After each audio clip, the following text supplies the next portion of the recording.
the Dent Slayer, Matt Boyette. Thank you so much for being here. She's smooth, boy. She's smooth. I'm gonna start with this story. I'll try to keep stories that involve Matt, both me and Matt. So this was probably at least 10 years ago. Matt and I were both technicians. We worked for a big dent company, and we had meetings probably, once every couple months, once a quarter, once a year, maybe sometimes. And these meetings would get really out of hand. I mean, the characters involved in these meetings, it was crazy. But I was one of the newest guys at this time, so I always loved these meetings because I didn't have to say anything. It was just like, you let the veteran guys voice their complaints. And it was wild, bro. All these different guys involved didn't give a rip. And most of us knew each other too, so it was very relaxed. But we had a bunch of technicians that were all basically friends that knew each other. And then we had a sales manager who we all knew. And then there was a district manager. Well, we're going to change some names here. Let's call the sales manager Albert, and then let's call the district manager George. So there were some issues coming up, which there's always some big issues because everything kind of some pent up frustration. Yeah. And I don't even remember what the issue was, but let's just say both of these managers were big dudes, guys that you would not want to get in a fight with. Gym freaks, big muscle guys. Yeah. That over 6 feet, way over 200 pounds. Yeah. You would not want to get in a fight with either of these guys. So the sales manager and the district manager were getting into it. And the sales manager is a former tech. He's kind of stepping up to, help out the team. And he's voicing his concern about something, and the district manager kind of cut him off a couple times. And we're all like, this is getting heated. And he gets cut off again, and he goes, George, if you cut me off again, I'm going to ball you up, son. Ball you up. He said he was going to ball him up. And we're all like, dang. like, cut him off. Just ball you up in general sounds intimidating. Yeah. But I was like, what is this company that I'm working for? It was that was not too crazy for those meetings. I mean, it was wild. That was pretty par for the course for some of those. I mean, when you go so many weeks or months not having a meeting or having guys communicate in that way, and then everybody gets in a closed door setting and they want to voice what's important to them, all the passions come out and all the pent up things, and then you have this clash of type A personalities who want to, dominate each other, and it was some of those early meetings were very, very interesting. But the George, the DM, he didn't cut him off anymore. He learned his lesson. He was a good people person, so he wasn't trying to start a fight. Yeah. But that was the closest it ever got. Good God. Yeah. We never saw any tables get flipped or anything like that, but could have happened easily. Yeah. Okay, so today's guest has been doing paintless dent removal since 2004. The owner of Central Florida Dent Repair, one of probably the industry leading smash trainer for training how to fix big dents. A PDR legend, Brice Kelly, is on with us. Wow. That's amazing. What do you think about that, Thank Brice? That's amazing. It's a pleasure and an honor to be here. This place is astonishing. What can I say? Extremely professional setup, and I commend you on everything. So, yeah. I don't think that intro even comes close. I mean, we're trying to, but I mean, I think the community, the dent community would say you're probably the best technician in the world. Man, that's... And we know I don't that even know you would what to deny say it. to that, but I will tell you that it just you have to be a little I guess, more committed and crazy, I guess you could say, to do the kind of stuff that, I don't know, it's just something that I've been extremely passionate about. And, you know, it just, every day I feel like I have to kind of endure these challenges, you know, to be still interested in doing this. And that's what gets me out of bed every morning, really, you know. But yeah, thank you so much for the nice compliments. What else can I say? Yeah. But So, you live in Orlando. it's Sanford. Sanford? Yeah, yeah. Okay. How long of a drive was it to get here? Exactly an hour and a half. Wow. Yeah, not bad. No. Not bad. Nice. Just cruising along. So And you're married? married, yep, 14 years. Kids? Got 3 kids. That's what keeps me going. Yeah. The kids and the wife, and that's everything to me, obviously. But yeah, it's been an amazing journey so far. You know, what can I say? I'm blessed to be able to do this every single day, and I'm not trying to be overly humble. I'm just genuinely happy to be in this industry. There's no question. So. Well, I think that shows. I mean, that's what's going to come through in your repairs. I mean, that's an element that you can't really train, right? Like, Yeah, there is an element there, yeah. you can train some of the skill, but the passion or the desire. Yeah, that trumps everything. It really does to me. I mean, the money, you know, I mean, passion comes first.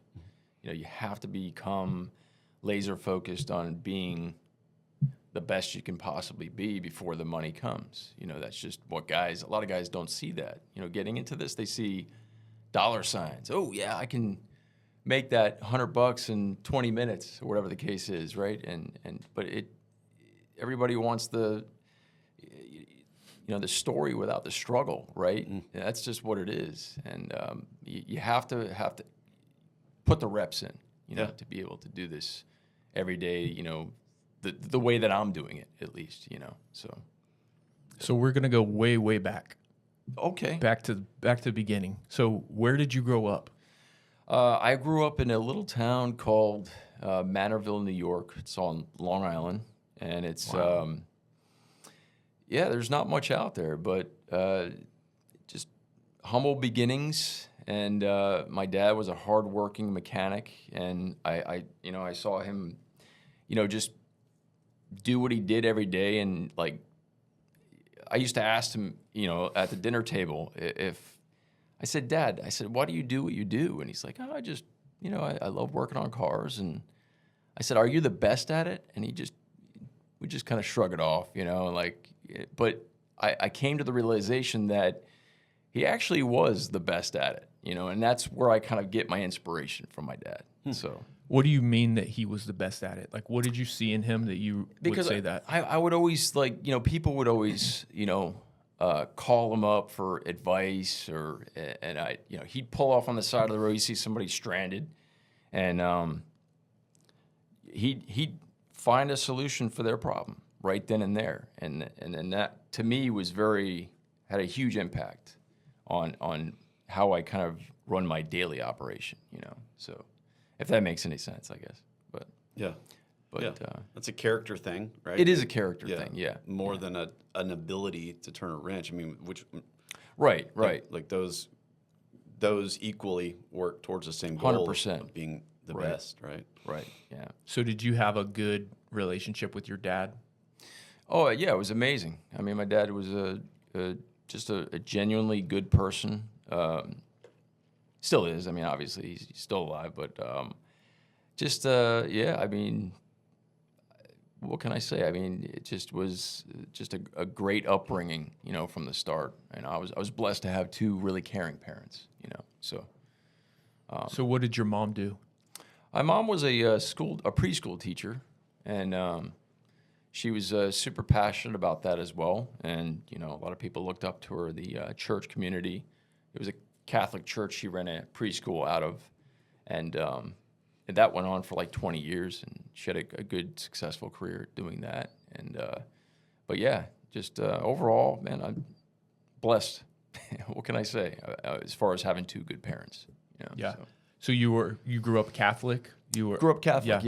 Yeah.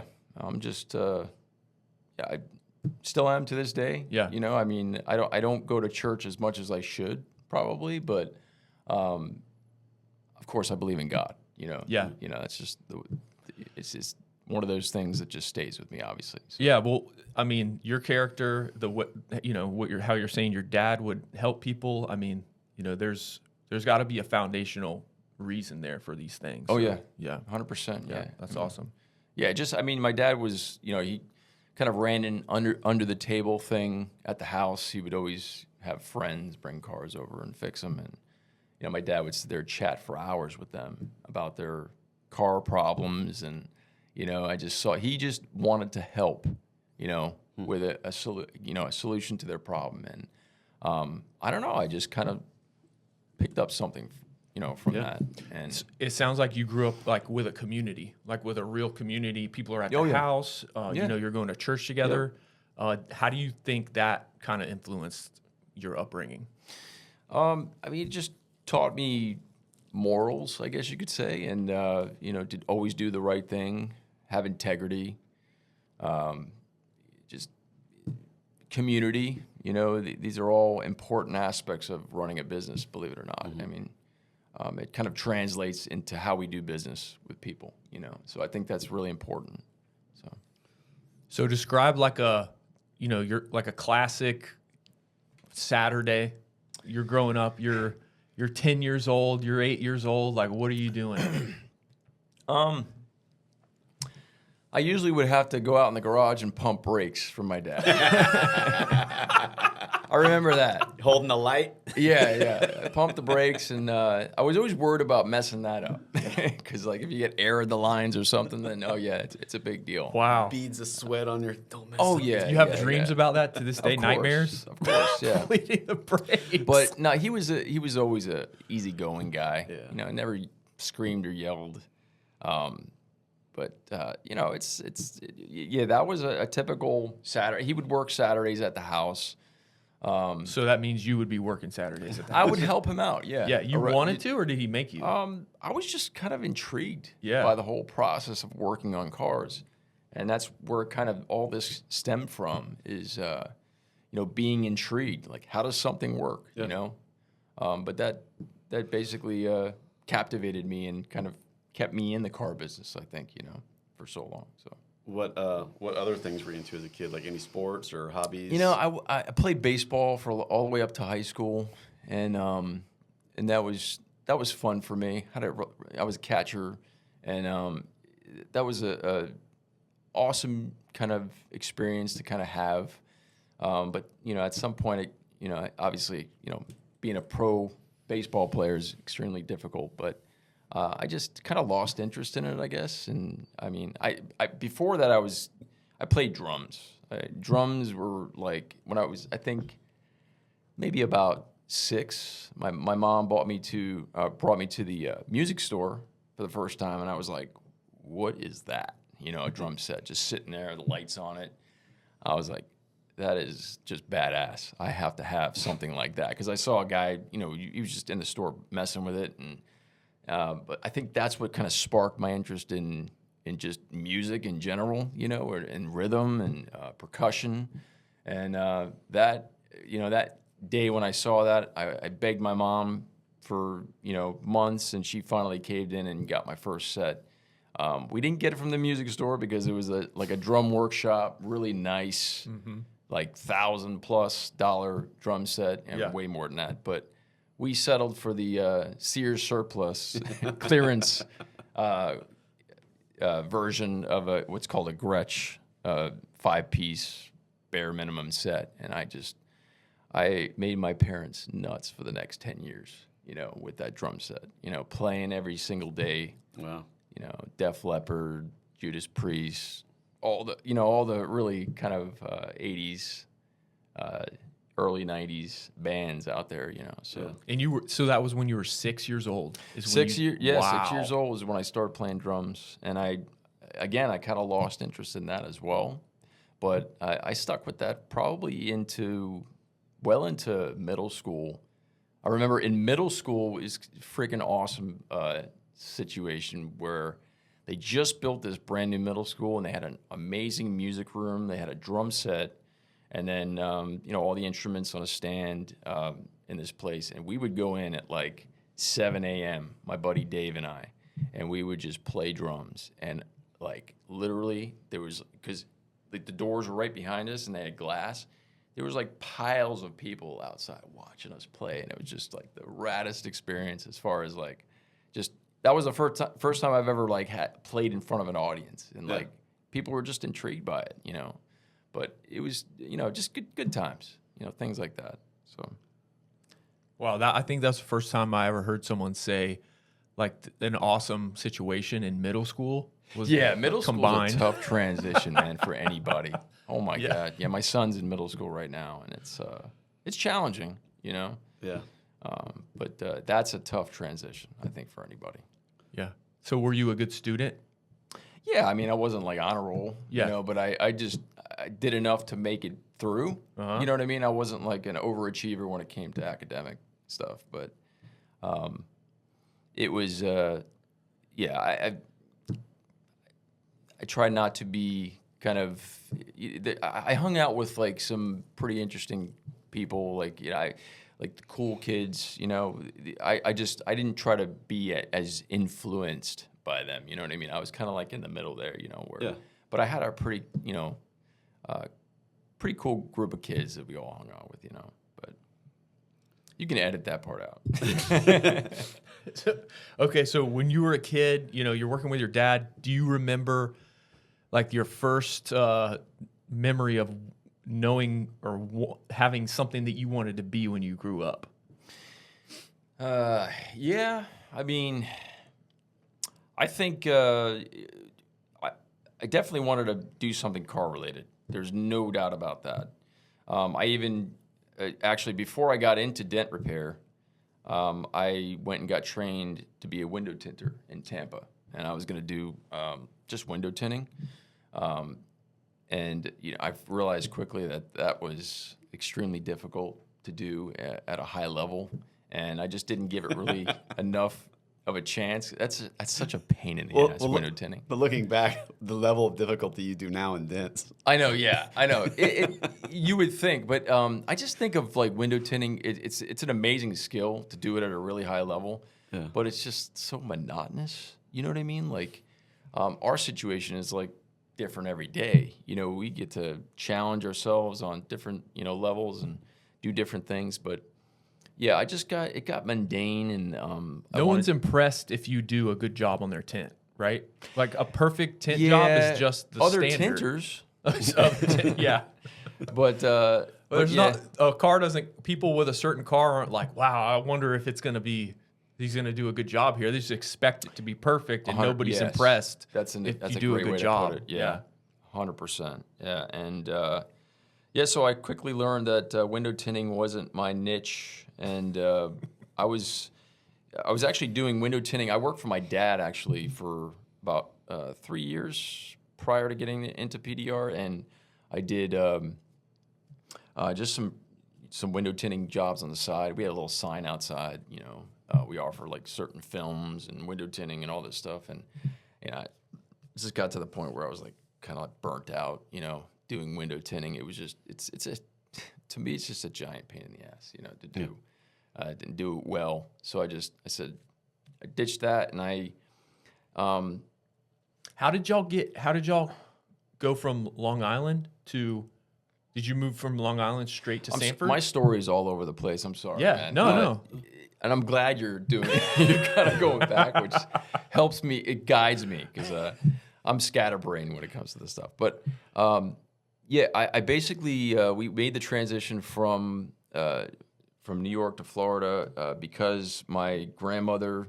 I guess my mom wanted to be closer to my grandmother, and it just kind of trumped everything. Yeah. And my dad knew he could work anywhere, really.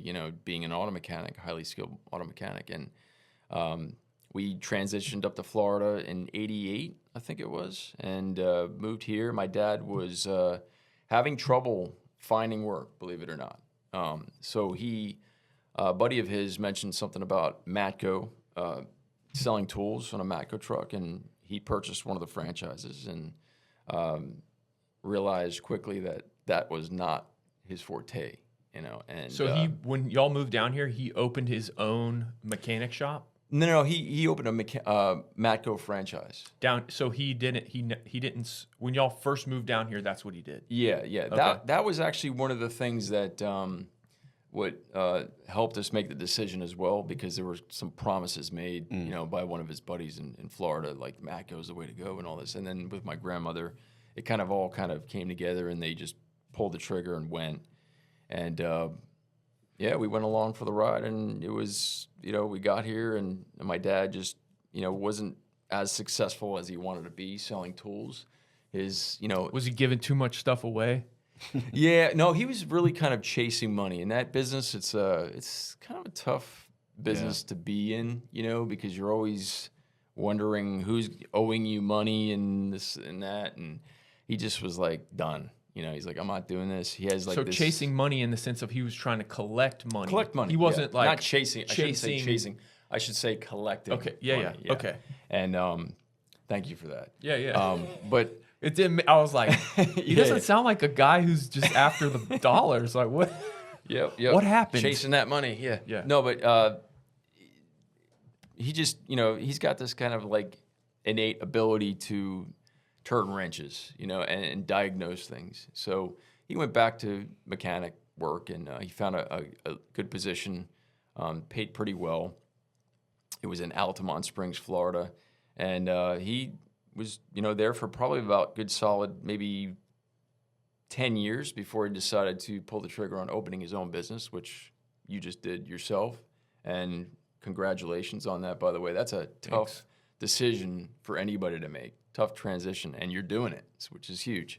But that basically turned into Kelly's Automotive. Eventually, he opened his first business, and giant success, just a giant success. Like everybody, he was like the governor in Deltona. That everybody just knew my dad, for fixing their problems. And my dad, always, he would tell the truth. About what's wrong with the vehicle versus, giving somebody a run around and this needs to be done, my service says I need to do this and this. He would say, listen, that's what the book says. He would say, you can hold off and he would give people good information, basically. It was a giant success for him over the years. How old were you whenever you guys moved down here? It's about 10.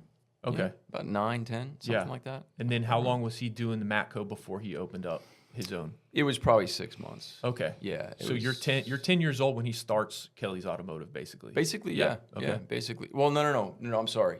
There was this kind of transition of working at that auto mechanic shop for a long time, working for somebody. Then he just got tired of that and then started Kelly's Automotive. But yeah, it was probably one of the best decisions he made, not only for himself, but for me and his family, because obviously, the money, income goes up. And, it gave me a chance to see what it was like to run a business, because I was there with him, a lot of the times. And he actually hired me on. I was going to say, did you work there with him? I worked with him for about 3 years. But you stuck to doing the brakes? Oh, yeah. No, I was definitely what you can not consider a real mechanic. I was just switching out alternators. How old were you when you started working for him like that? I think I was like, I don't know, maybe like 16, 17, 18 in that area. And then I was kind of like training during those years. And I think like at 20 something, that's when I got hired on officially. And, it's working for Dad is tough. It's like we are like oil water when it comes to working together, unfortunately. But, I did things my way, and he's got all the experience, and he sees me doing it. And I was kind of stubborn back then, and I just, did things like I was very slow. I tried to make sure things were perfect, like that hose clamp had to be turned a certain direction and tightened just enough. And he'd see this and be like, "What? We need to get stuff cracking here, and and like I'd put jack stands, certain places on the car perfectly, and he's like under there with a freaking a jack, and he gets under the car, no jack stands, and I'm like, Dad, He called me Mr. Safety. That's what Okay, that way. Yeah, okay, that was my nickname around. Did he around make the you shop. wear a vest? Safety vest? No, it wasn't that bad. But yeah, there were times when it was just a little toxic. I'm not gonna lie, and it was just like I had to leave at some points. And This subject is so interesting to me because my oldest son is 18. He just started college. He's on a hood in the garage learning PDR. oh, really? Okay. But I realize that this exists. It does. And your dad, because your dad, he's great dude, very successful, very good at his craft. But you come in and do it a little bit differently, right? You but could just say that, because yeah. you're the relationship and you do it not his way, there's Right. just an impasse, and it's just that is just so. Yeah. I realize that could be the case with me and my son, so I'm really trying to push him away from PDR. Well, I'm like, yeah, hey, you and that's can what- go work with Matt a little bit because I don't want. I feel like it might come to a head, and I'm trying to avoid that just because. That's a great thing to talk about is like the relationship factor. You want to maintain that with your dad, obviously, right? So I think it was his best decision to do just that and tell me that I need to go pursue something differently. Wow. And that's he fired you basically. he basically did. We had a blowout one time, and Yeah. it just was like, you know what, you should look into this and this and this, and Wow. PDR was one of the words that came out of his Really? mouth. Yeah. He said that. Yeah.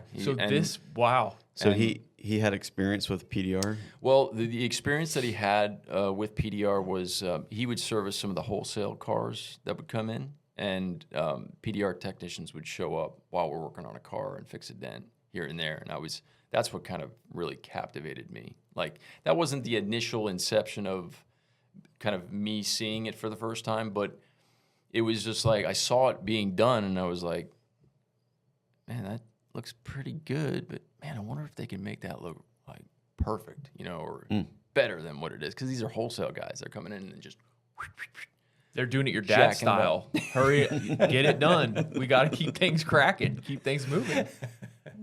production Yeah. level, Yeah, right? production. Yeah, Which is what a lot of people want. You're right. Yeah. You're right, 100%.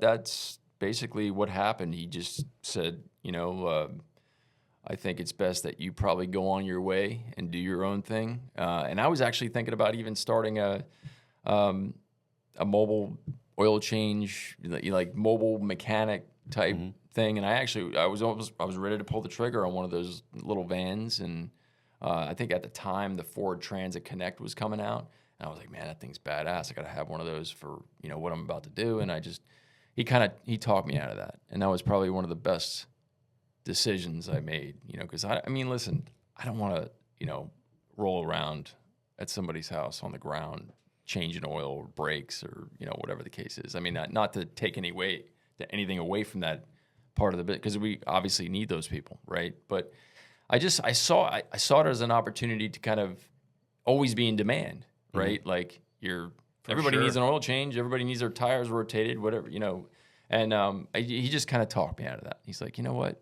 You should look into that PDR thing, because I mean, from what I heard, it's very lucrative and all this stuff, and so I did. I got online and I did a little research, and I think I found Right Look, which is the company that first popped up. They had a huge advertising campaign on Google, and Right Look's kind of, if you're not familiar with what Right Look is, it's still, I think it's open today. They don't do any more PDR stuff. But at the time, it was really booming. It was big, and it was, I think it might have been like 2004. Yeah, it was 2004, and I saw that they offered all these different things, and I was like, man, that looks really like awesome. I mean, if I could do any of that stuff, like, what is it, like redying interiors? They offered the whole package: dent repair, windshield repair, and I was like, man, I'll take it all, and I signed up for everything. Like, literally, I spent $14,000, and with tools and stuff, at the time. That was a lot of money back then, Yeah. And my dad actually floated me the money, and I was like, man, can't thank you enough, and he fully supported me on that. Wow. So, And that was local in Orlando? no, this is California, San went to Diego, California. San Diego, Okay. California. Wow. I went there, and I was like kind of desperate to just get into something, at that point, after that whole ordeal at the shop. And, so I flew out on a whim and just basically, it was like a crash course. I was doing all these different types of, courses, and my PDR, I guess there was probably about like maybe 15, 20 people in the room for the PDR course. And that was what I was most excited about, because I really wanted to learn how to fix a dent. And it's a lot of people in one room, and like you kind of feel like lost, and you have a question you can't, get answered because there's one instructor. And like, I just felt like things could have been a little bit better as far not.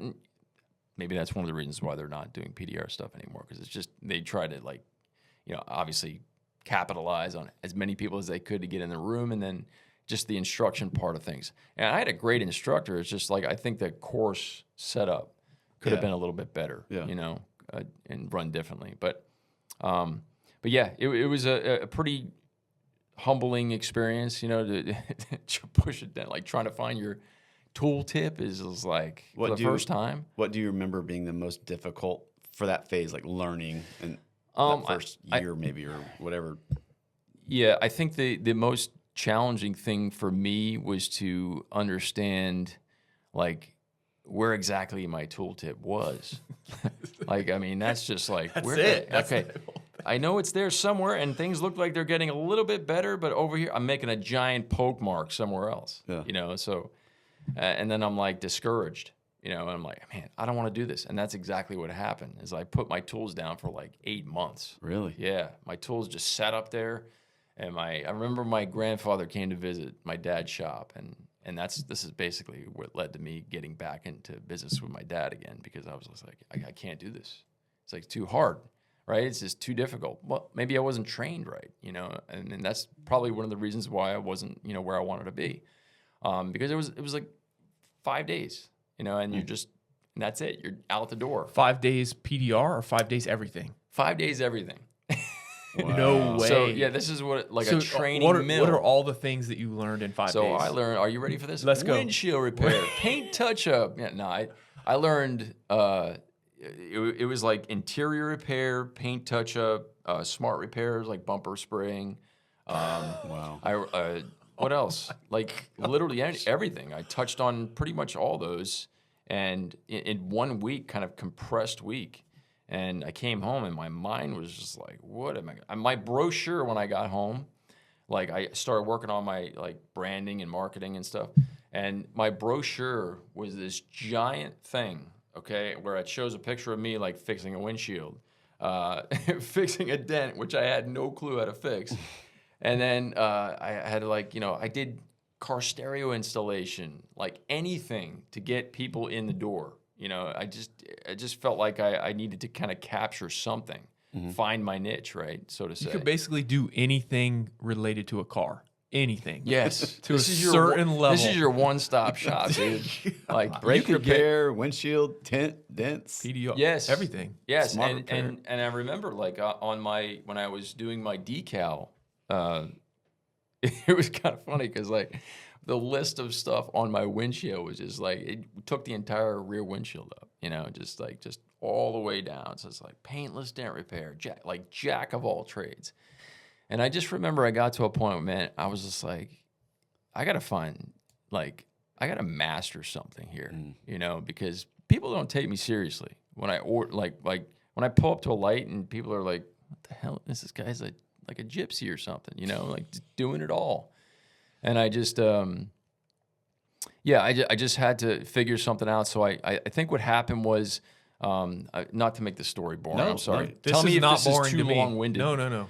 But I'm just kind of reliving all this as I go. No, this is great. But I'm interested. So are you? I'll know- Okay, cool. Oh yeah, all definitely. right. So yeah, no, it just kind of got to the point where I was just like people were bringing their cars to me, and I could not give them a good quality, satisfactory job.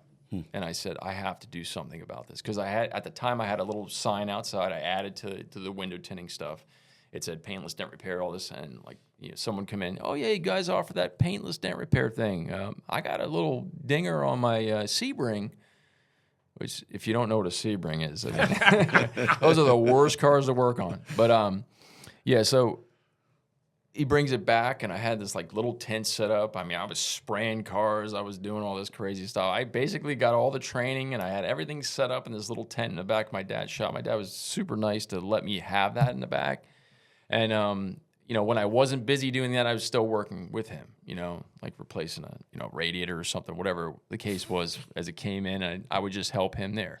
And so the guy would bring his car back, and I'd try fixing the dent, and it would come out better, different, right? And charge him $80, and he was happy. But, then I look at, like, I'd go on, like, YouTube, and I'd see Mike Toledo, fix a dent and glass it. And I'm like, man, mine's supposed to look like that too, right?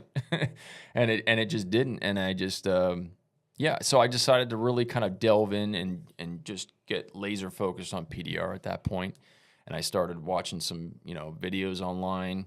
So would you say Mike Toledo, his videos were partially no, inspired you I think, Mike Toledo definitely had a part. And inspiring me to do better. And but the real I think what really kind of gave me hope and inspiration was like Tom Price, some of his videos, Terry Siegel, Michael Hand, those guys, like really watching their DVD collection.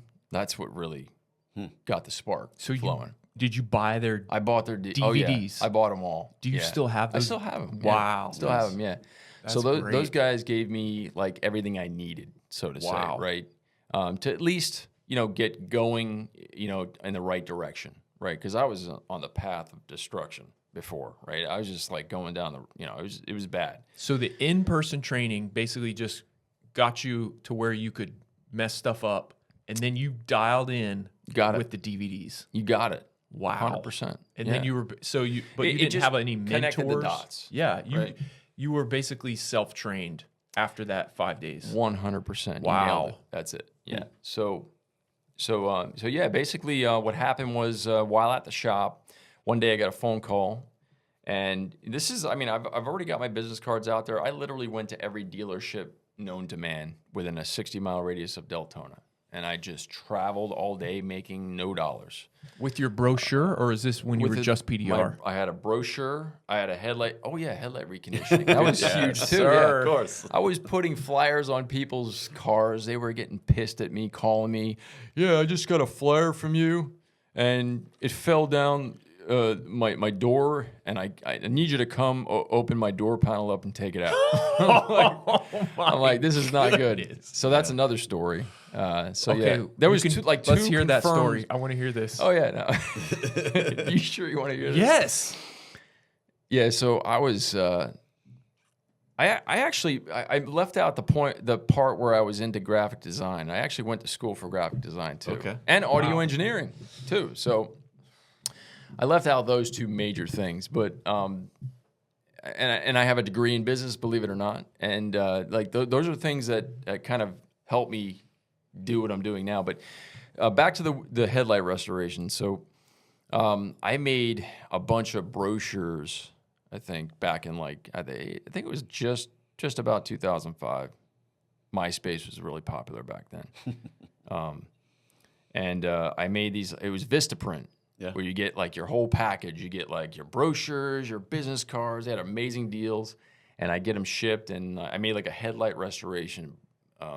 It was like a little, like a postcard looking thing. Yeah. It had like a dramatic before and after. And that was like my thing. That's what really kind of like helped me get through a lot of this stuff financially, was headlight reconditioning, because it was a huge thing back then. And I made the brochure, looked amazing, started sticking them on people's windshields, and then I said, hey, why not just stick it where people really see it, right?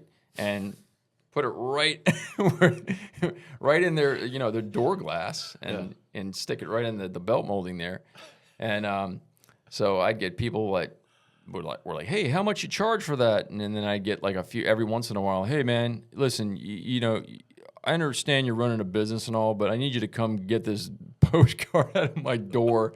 It fell down my glass. I was trying to put my glass down, because they would get in the car, not realize it's there for whatever reason, and then they'd see it, and then they'd roll their glass down, and it would fall down in there. So I had a couple confirmed cases where I had to roll out there and just to do that.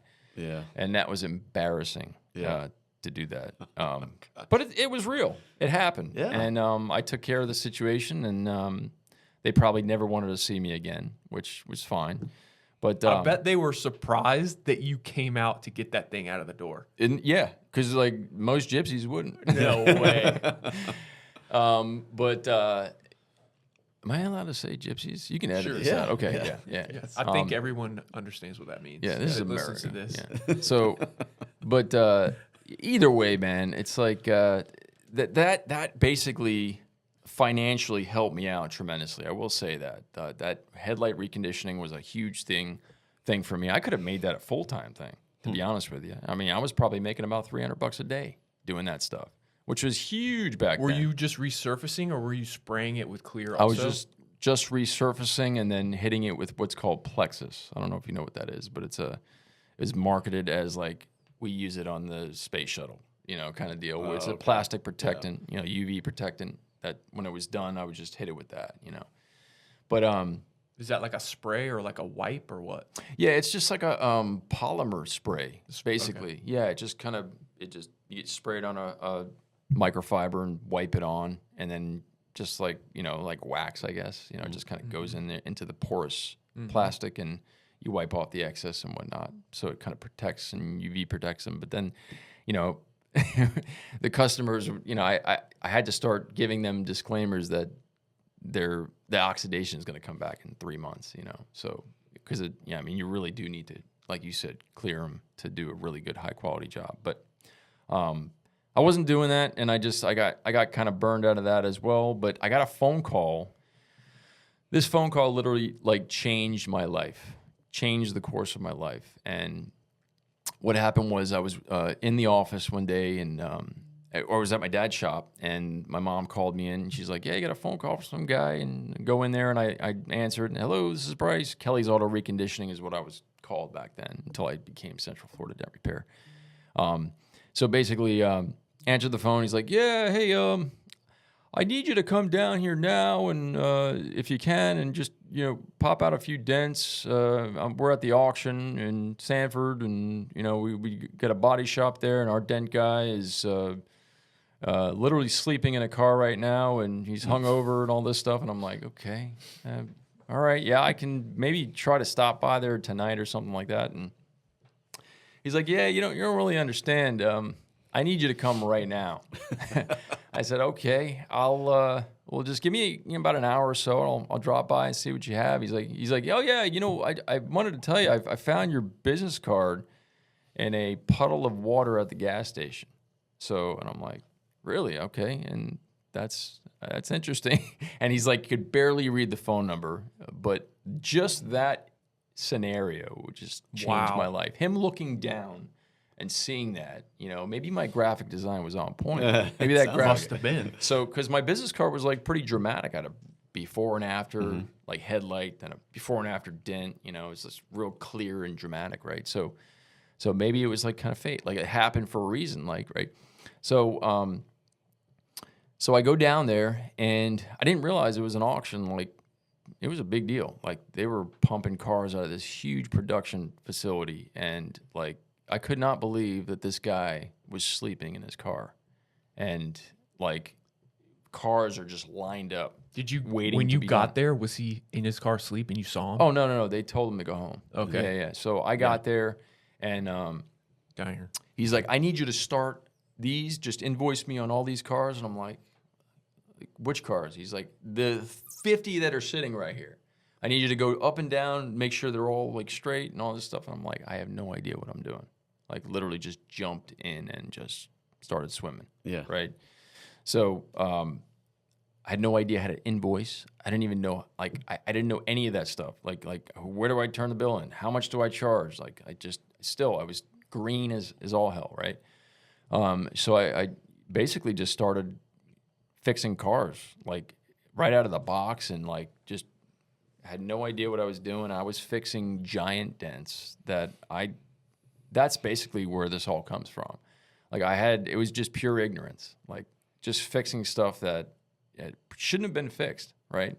And just doing the best job that I can on them, right? And we were fixing a bunch of, we had a dollar thrifty rental car account where there was just, like, tons of Chrysler 300s and, all these, which I didn't mind working on those. Some of the quarter panels were a little challenging with the gas pockets and stuff like that. But then we had the Tauruses, like the Ford Tauruses that everybody talks about, those crazy Bens.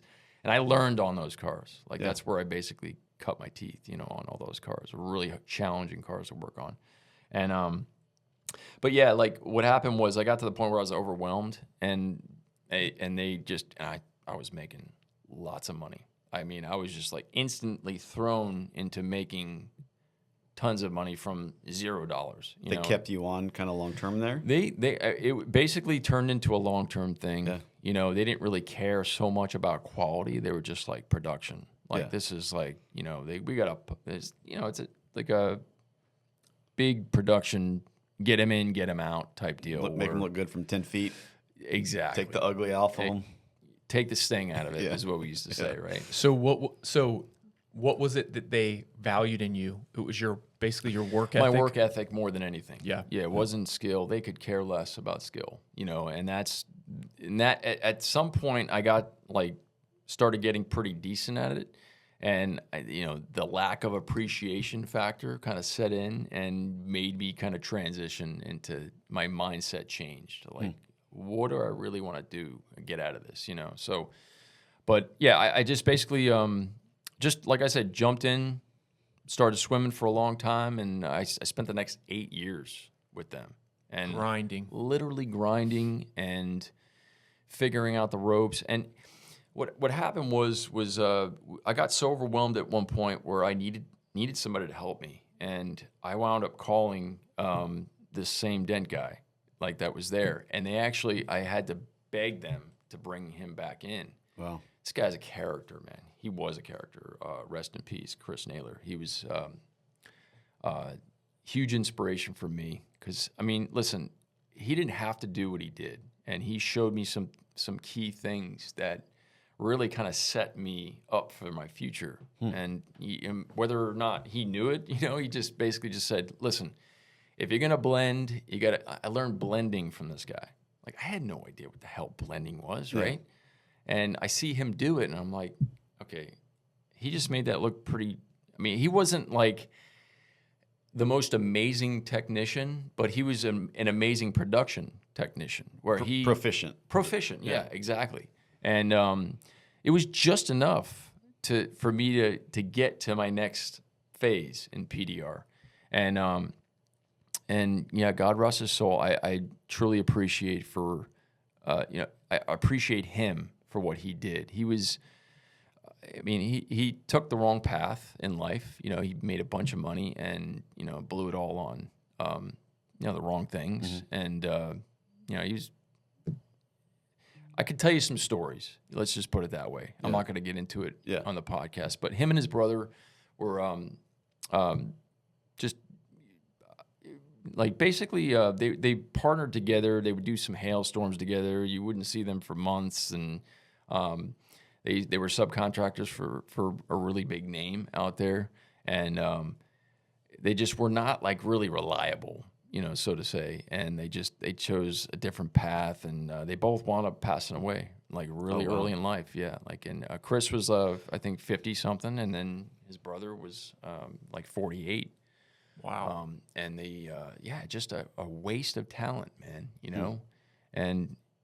But I am truly thankful for what he gave me, because I don't think I would have gotten that anywhere else. It sounded like he gave you some direction where you were maybe 100% kind of self-taught, doing it on your own, figuring things out, and then you had another set of eyes come in there and be like, yeah. And sometimes you need that. Like, it's like a little bit of a guidance factor. And like once I saw him do a certain thing a certain way, I was like, okay, that makes sense now. Yeah. Okay, let me apply this to that. And that's when it kind of really took off. And I was, people were starting to talk about me doing work at the auction.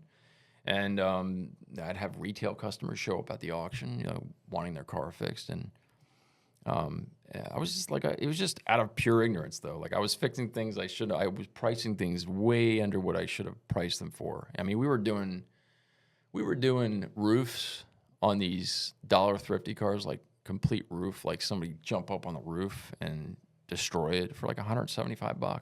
Yeah.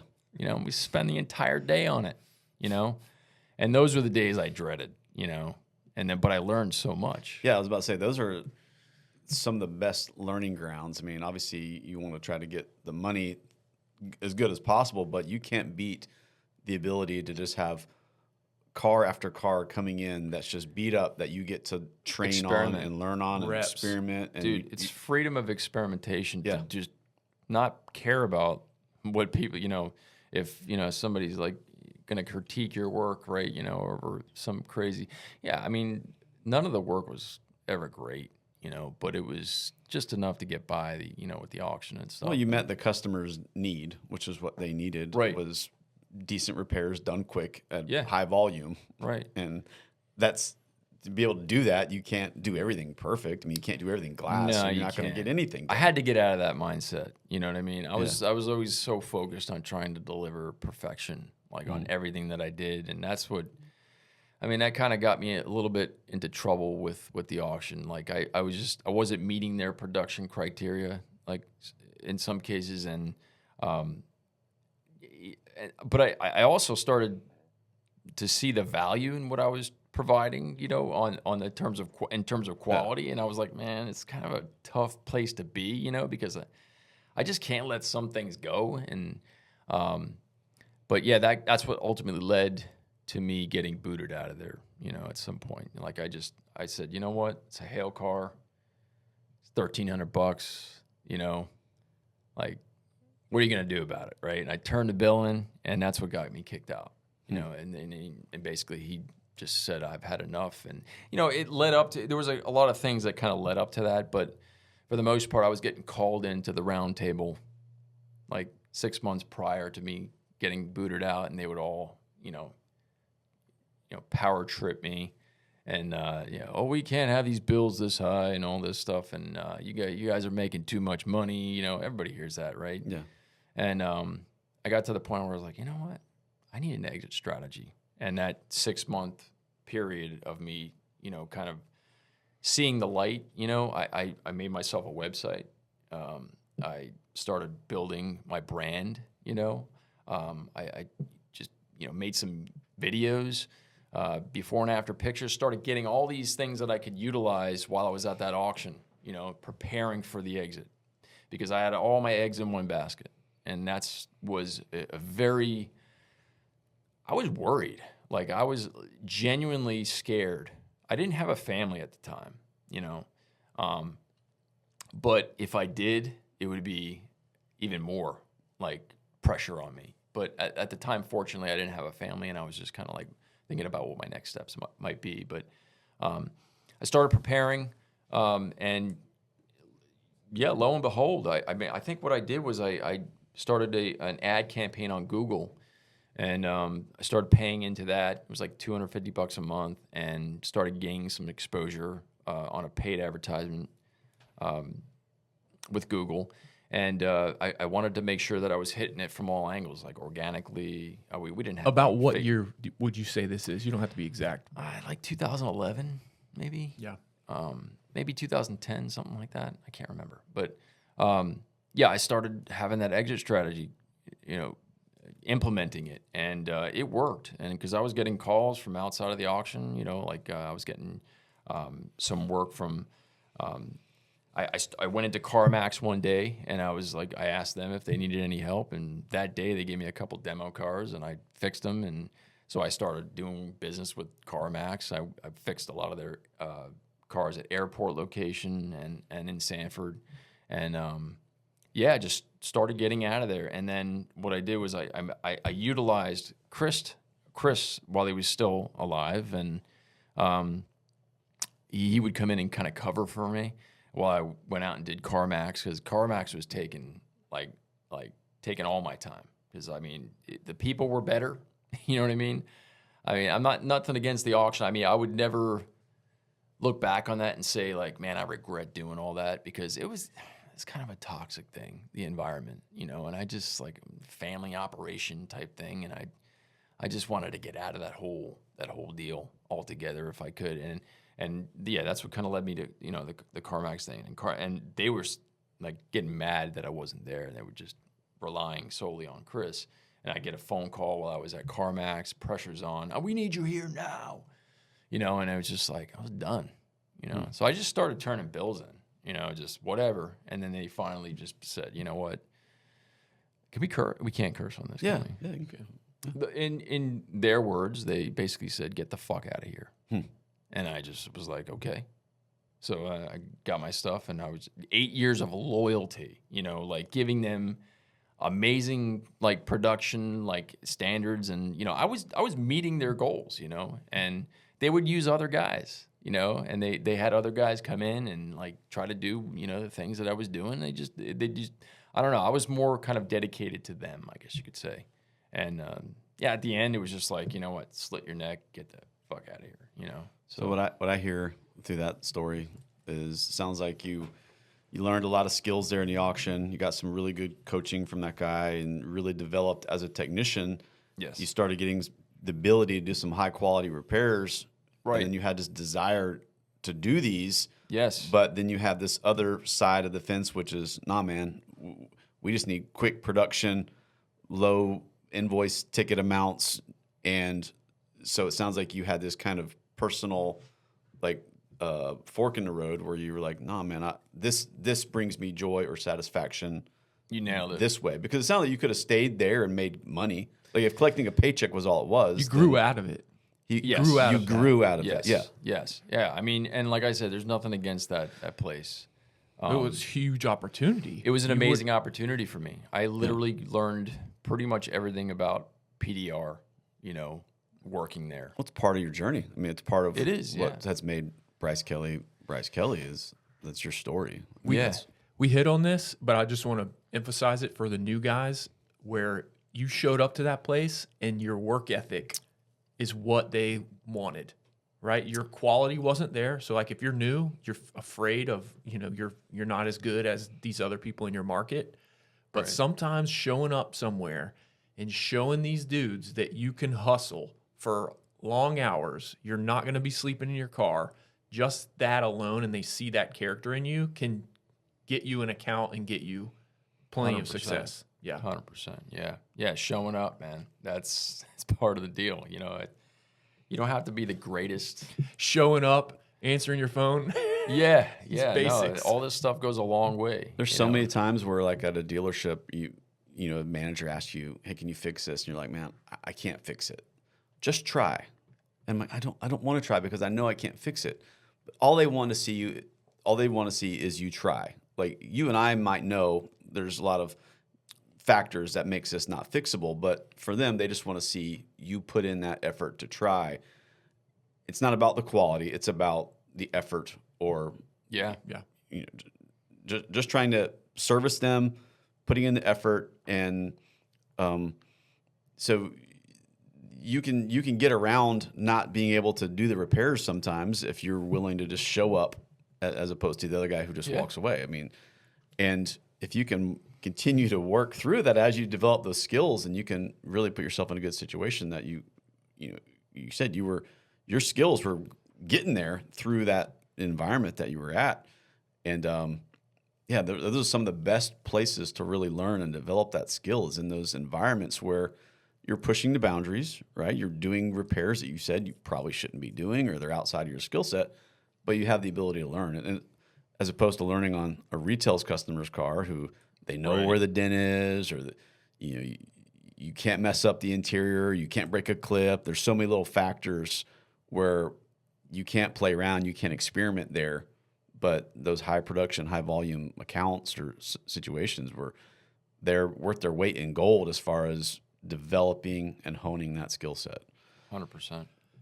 Another thing, so I'm just trying to extract these lessons for people, but you had something on the guy that was asleep in his car. You beat him in your reliability, your work ethic, right? But you still were humble enough to see that guy has something on me that I don't have, and you put yourself around him enough to where you could learn from him. Right. And I think that's so important at every stage of your career to put yourself around people who you know are ahead of you and that you can glean stuff from and you can learn from and keep growing. Right. Yeah.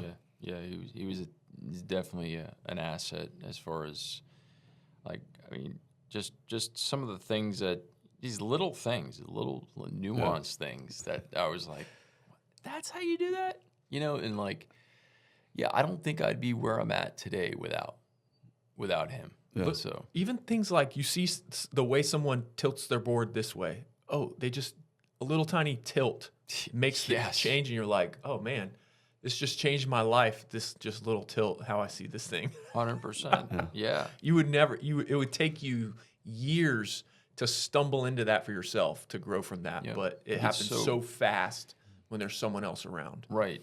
Or you might not. You might put your tools on the shelf like he did right out of the gate. You know, like, you put them on a shelf and, this is too difficult, and walk away and maybe never come back. He came back and came back with a vengeance. But some people, how many guys started and sold their tools, gave up on it because they might have hit a difficulty that they couldn't get through on their own, but had the right information or the right coach to come along and help them. Simple things too, finding your tip, and I can't find my tip. This thing's not for me. And then they throw them in a gun case and stick them underneath the workbench and go back to what they did. And they never finish that pursuit of PDR. The right coach, the right information, the DVDs you said were instrumental. And then that guy coming along beside you, tweaking these little things. In person, boom. Right. Made it fire off. So one more thing. So you're in this situation. It was a huge opportunity, brought you tons of success, growth, but then you felt like you're going to get stuck here. Yeah. So you're feeling, okay, this is not going to work out in the long run. But instead of just whining about it or caving to what they were trying to force on you, you proactively said, I'm going to have to figure my way out of this, right? And you started the website. You took those steps to get yourself out of that situation. Right. Yeah, I thought that was extremely important. It just got to the point where it was just too much, and they were running my business. That's basically what it came down to. They were operating my business. And I was like, you know what? I look back and I'm like, I started this for a reason, right? And I don't want it to turn into something like this, because it was almost getting to the point where it was like a nightmare, like dreading waking up and going to work. Mm-hmm. And it just didn't feel like a business to me anymore. Like my freedoms were stripped, So, I hate answering to people. That's just like, I'm just going to be totally honest. I just don't like that, that feeling. So I stripped that of, and when they said, get out of here, it was a blessing. A relief. You probably felt relieved. Oh my God. Okay, this has come to a head. Now I can. It was the best liberating feeling to just get out of there and just go be able to, not get phone calls anymore, and not have to, the pressure's on. The body shop needs to be down the road, right? And I'm going to go there. Hey buddy, I'm going to leave for like 10 minutes. I'll be back, 10 minutes, but 2 hours, 3 hours. Where you at? I could not handle that pressure anymore. Yeah. It was, to me, it sucked the life out of what owning a business is, right? Just sucked the freedom out of it. So because you're not really you are owning a business, but you're not running the business. Like you said, they're running it for you. Yeah, you dictate the prices. Become a slave to this thing.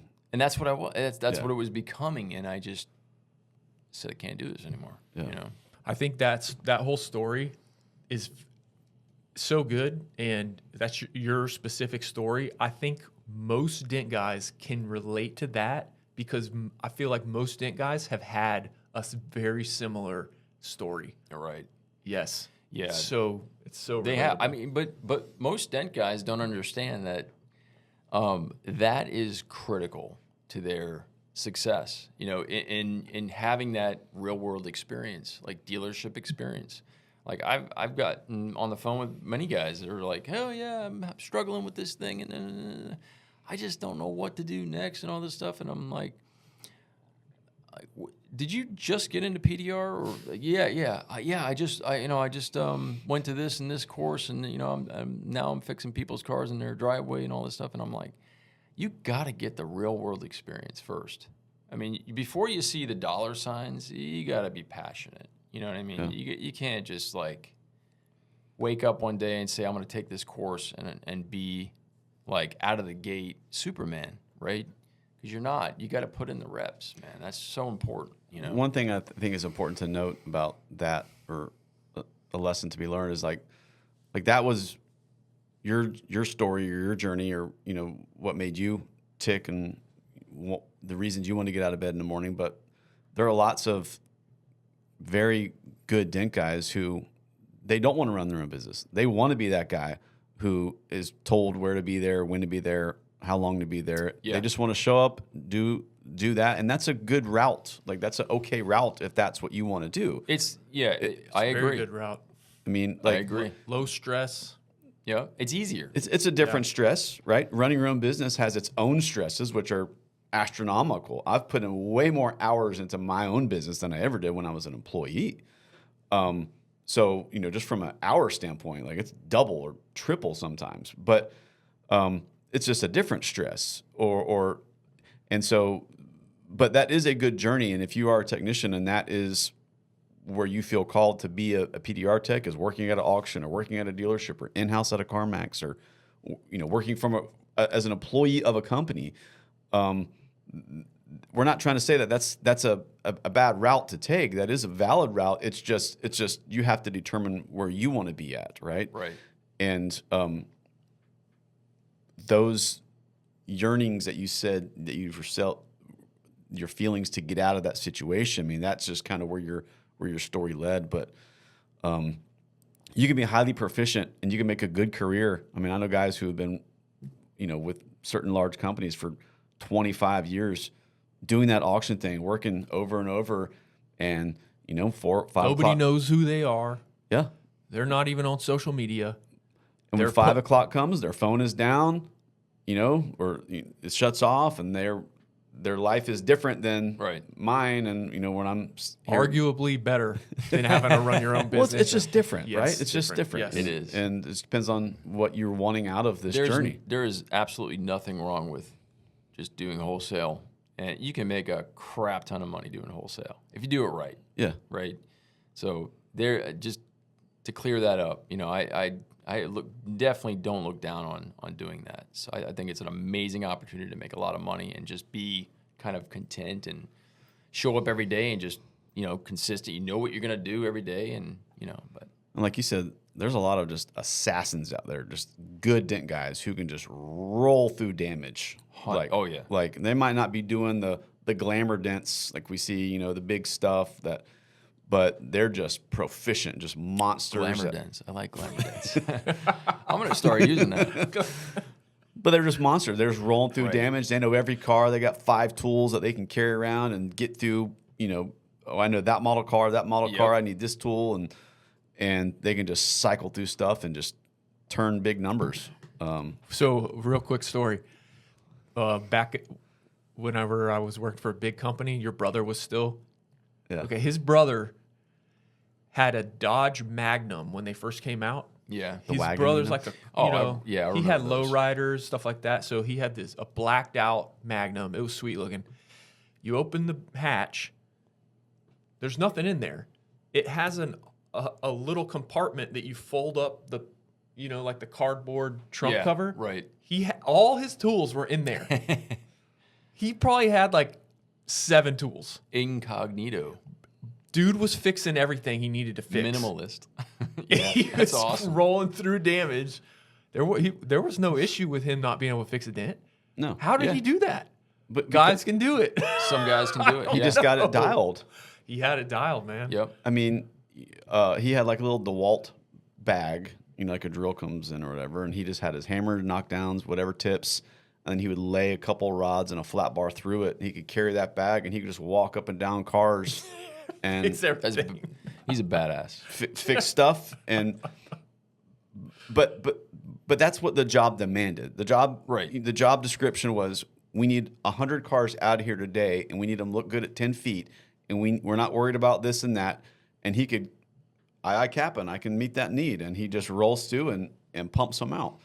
And very, very proficient in that setting, right? Yeah. I mean, if you're doing a big smash, that's different, right? We all know that. But you can be highly proficient with a very small set of tools. And when you know those cars, you know access and how that tool needs to bend in order to get right to that one spot. Because those auctions or those rental car companies, I mean, there's a lot of the same cars. Like, like I got 20 Sebring convertibles, or I got 20 300s, and I need that tool, and that's all I really need for these two cars. Right. And you can run. Yeah, that's great, man. Yeah. It's fun to watch those guys. I mean, it's just a whole different skill set. Same with hail. That mind-blowing what some of the hail technicians are capable of.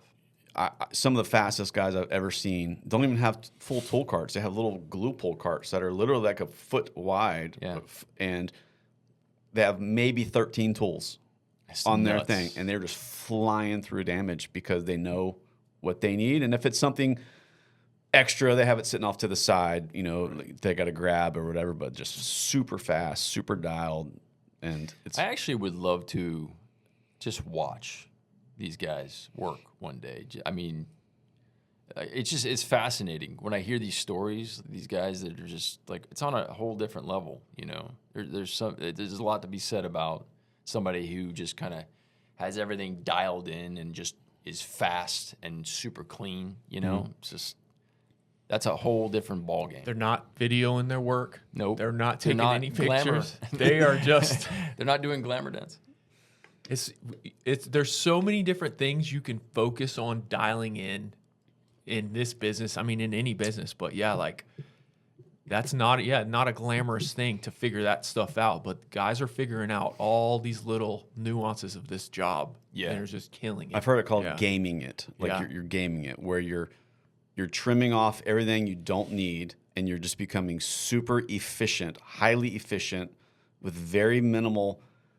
I mean, I've watched guys, repair hoods, hail, and they have the hood up here, and they have the hood stand below, and they have all their hand tools, and they always lay them in the same spot. They're never looking at their tools. It's like muscle memory. There's muscle memory, and they're grabbing and fixing, and they're just, that's wild, man. Not even, because they just know this tool is where I left it, and they know what tool they need, and they're just highly, highly proficient.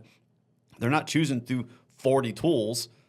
They have 6 or a dozen at top laying right there, and they just running through hoods. And it's wild. They've just done it so much that they know, I don't need, the whole arsenal. I just need these 5 things. I can do majority of the cars here. And if I have a random hood that comes in, okay, I got that in my cart over here. But I keep these. These are my go-tos, and I can just run through stuff. It's really interesting to watch. I want to see it. There should be a reality show on this. I'm serious. Like hail technicians, somebody following a hail technician around that travels the world. But I think that would make for good TV. And not only that, like from a lucrative standpoint, these guys are killing it. Most money I've ever heard. Well, when you're in the production setting like that, yes. Yeah. I mean, because you're getting paid the more cars. You'd show up somewhere and there's 5,000 cars outside of a tent, and it's as many as you can do today as how many you can have. And so efficiency is the game. Yeah. That's it. How can I be most efficient? And that highly intrigued me, Brice, was being in those sites where there's 150 technicians and everyone's doing it different, and you're watching and seeing the different little efficiencies that guys are doing and the little nuances that can double your production in a day. Yeah. Just movements that you might be doing too much. If you can trim those movements down in a day, or in a 12-hour day or 10-hour day when you're on those hillsides, that can equal 1, 2, 3, double the cars that you. And I've seen it, and I studied that, and it's really interesting. Yeah. Like it's if you have an opportunity to go be a spectator on a production hail site one day, body shop, it's a little different. One day I will do that. There's no question. Amazing. I remember one time I posted. This is on Facebook, and I was working on a hail damage on a Mustang. It's a newer body style. This is probably about maybe 5 years ago, and I was in, I think, Port Orange, Florida. I went to the customer's house to do the repair. It wasn't terrible hail. That's why I was able to do it at their house. But I posted up the hood. Everybody knows like Mustang hoods are not fun because they're super braced aluminum. Pain in the ass. Big. Yeah, and they're giant hoods. And I had the hood off. I put it on a stand, and I took a little video. I said, general idea, how much time do you guys have on this hood? And I was getting I was getting responses for like an hour, 2 hours, and I'm like, what?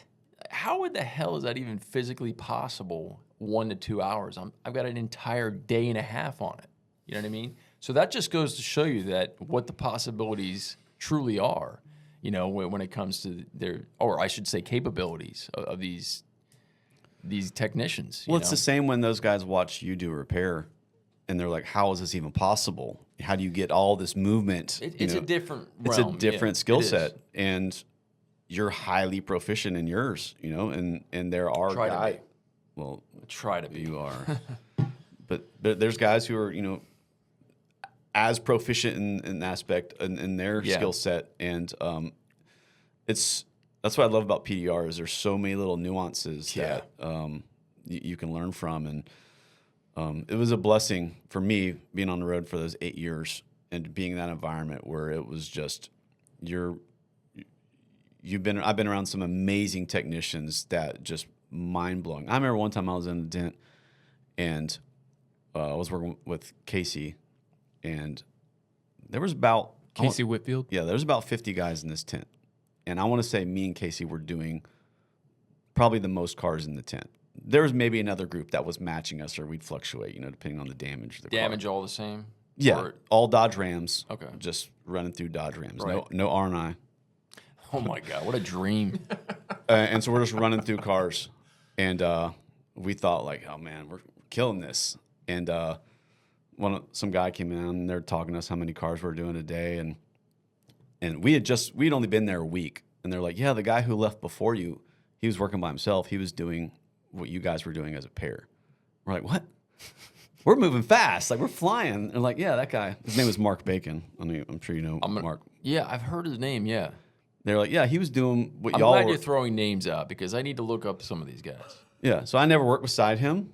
I was in his bay after he had left. I think he was at that job in Texas, and it had hailed in his hometown, so he had to leave. And so we took his spot. And like I said, we were flying through stuff. But There's still smoke coming off the ground. he was doing by himself what me and another guy were doing, and the most in the tent, arguably, right? Like, so, but because they just got this so dialed, and they're so good, and there's so many guys who, again, they're not on Instagram, and they're not. We don't even know their names, some of them, but they're just absolute monsters. They put their head down, they do their thing, and they're in it for a different reason. And totally understand. Yeah. Super, super interesting and humbling. So whenever say the least. whenever Matt and his brother went and chase hail, and they'd come back, they'd help me with stuff, and so I'd see how fast they got, and I was like, wow, this is crazy. They just got to where they could do a hail car, 4 or 5 times faster than me, and perfect. No, and I just thought, well, that's just them. They were already good. But then when my brother, he went straight to doing hail from nothing, and I had 10, 12 years on him, and he went probably after his first season of doing hail, he was at least twice as fast as me. Wow. And I had been doing it 12 years longer than him, but that's all he did was hail. But then he couldn't do, like, I remember he did a roof for me, and it had some walked on, some big smiles and stuff. And he was like, hey, if I do all the hail, can you fix these smiles? Like, I don't know what this is. So he couldn't. But he blew through that hail 3 times faster than I could. But then he just didn't have any reps with big damage. Do you think that's really it, though? He just didn't want to mess with it. He doesn't want to do it. Yeah, I mean, because he wasn't good at it. I mean, he could mess with it, but he was not good at bigger damage type stuff. I mean, that's the key is the proficiency rate factor. Because I don't enjoy doing hail. I'm going to be totally honest with you. I do not get a fulfillment. Well, yeah, there's a fulfillment factor when the customer comes to pick it up. Mm. But generally speaking, I don't go out seeking hail because it almost, and I'm going to get blasted for saying this, but it feels like wholesale work to me. You know what I mean? Like, I'm going out, I'm fixing a door ding on somebody's car for $400, right? Why would I do 800 of those on a roof for pennies, right? I don't know. That's just the way I see it. I don't know if that's, I don't know. And that's why you have to be so proficient with it. I'm not. I can genuinely say that I am not proficient with hail. I take my time and if it takes me 3 days to do a hail car, it is what it is, But I don't know. It just feels like you haven't been through that grinder of hail. What's that? You went through the grinder of the auction, but you never have been through the grinder, the meat grinder of production hail. Maybe that's what I'm I haven't lacking. either. Yeah, I'm lacking that experience, So, I mean, if anything, it's an investment of time, and you have to kind of want to do that, and you have to subject yourself to that torture, essentially, or that learning curve. Oh, trust me, I'm a master at that, subjecting myself to torture. But I think it's extremely fascinating, like the whole hail business, and like just the possibilities, that are behind it. I think the main difference, if I look at the two, when we're doing complex damage like you're doing, you're constantly in problem solving mode, whether or not it's leverage or tool selection or how do I get this metal to move or where do I set up my like you're constantly in this problem solving mode, and it can help drive the repair, right? Like maybe your energy is because you're constantly doing that. Whereas at some point the hail isn't. Let's just take really complex hail out of it, like where it's oil can stuff. Let's just say there's production nickel size hail where you got 150, 200 on a hood, and you're just rolling through stuff. You're not really having to think about it. Like it really just becomes production mindset, the movements and the efficiency, where your brain can actually relax a little bit. In my opinion, you're not really having to focus on oh my gosh, careful with that push, careful, don't slip the tool. You're just rolling. And you can get on, let's do a podcast, listen to music, and you're singing and you're talking to your wife on the phone, and you're just a little bit more casual. Whereas some of this complex stuff, you're sweating the whole time. Like, make sure this push counts. Don't pull the paint. And you're and so it's just I like the problem solving of the big repairs. So do I. Because everyone's different. You can line up 30 hail cars and you can get in some motion, and they're essentially all the same, for me. And I can just kind of check out mentally and just cycle through stuff. Whereas these big repairs, you've got to be on your toes. And every push and pull and everything matters. The process or the steps and the procedures are critical, I think. And so they're different type of PDR. Yeah, it's just two arenas. They're two completely, I don't want to say completely different, but they're definitely two arenas for sure. Yeah.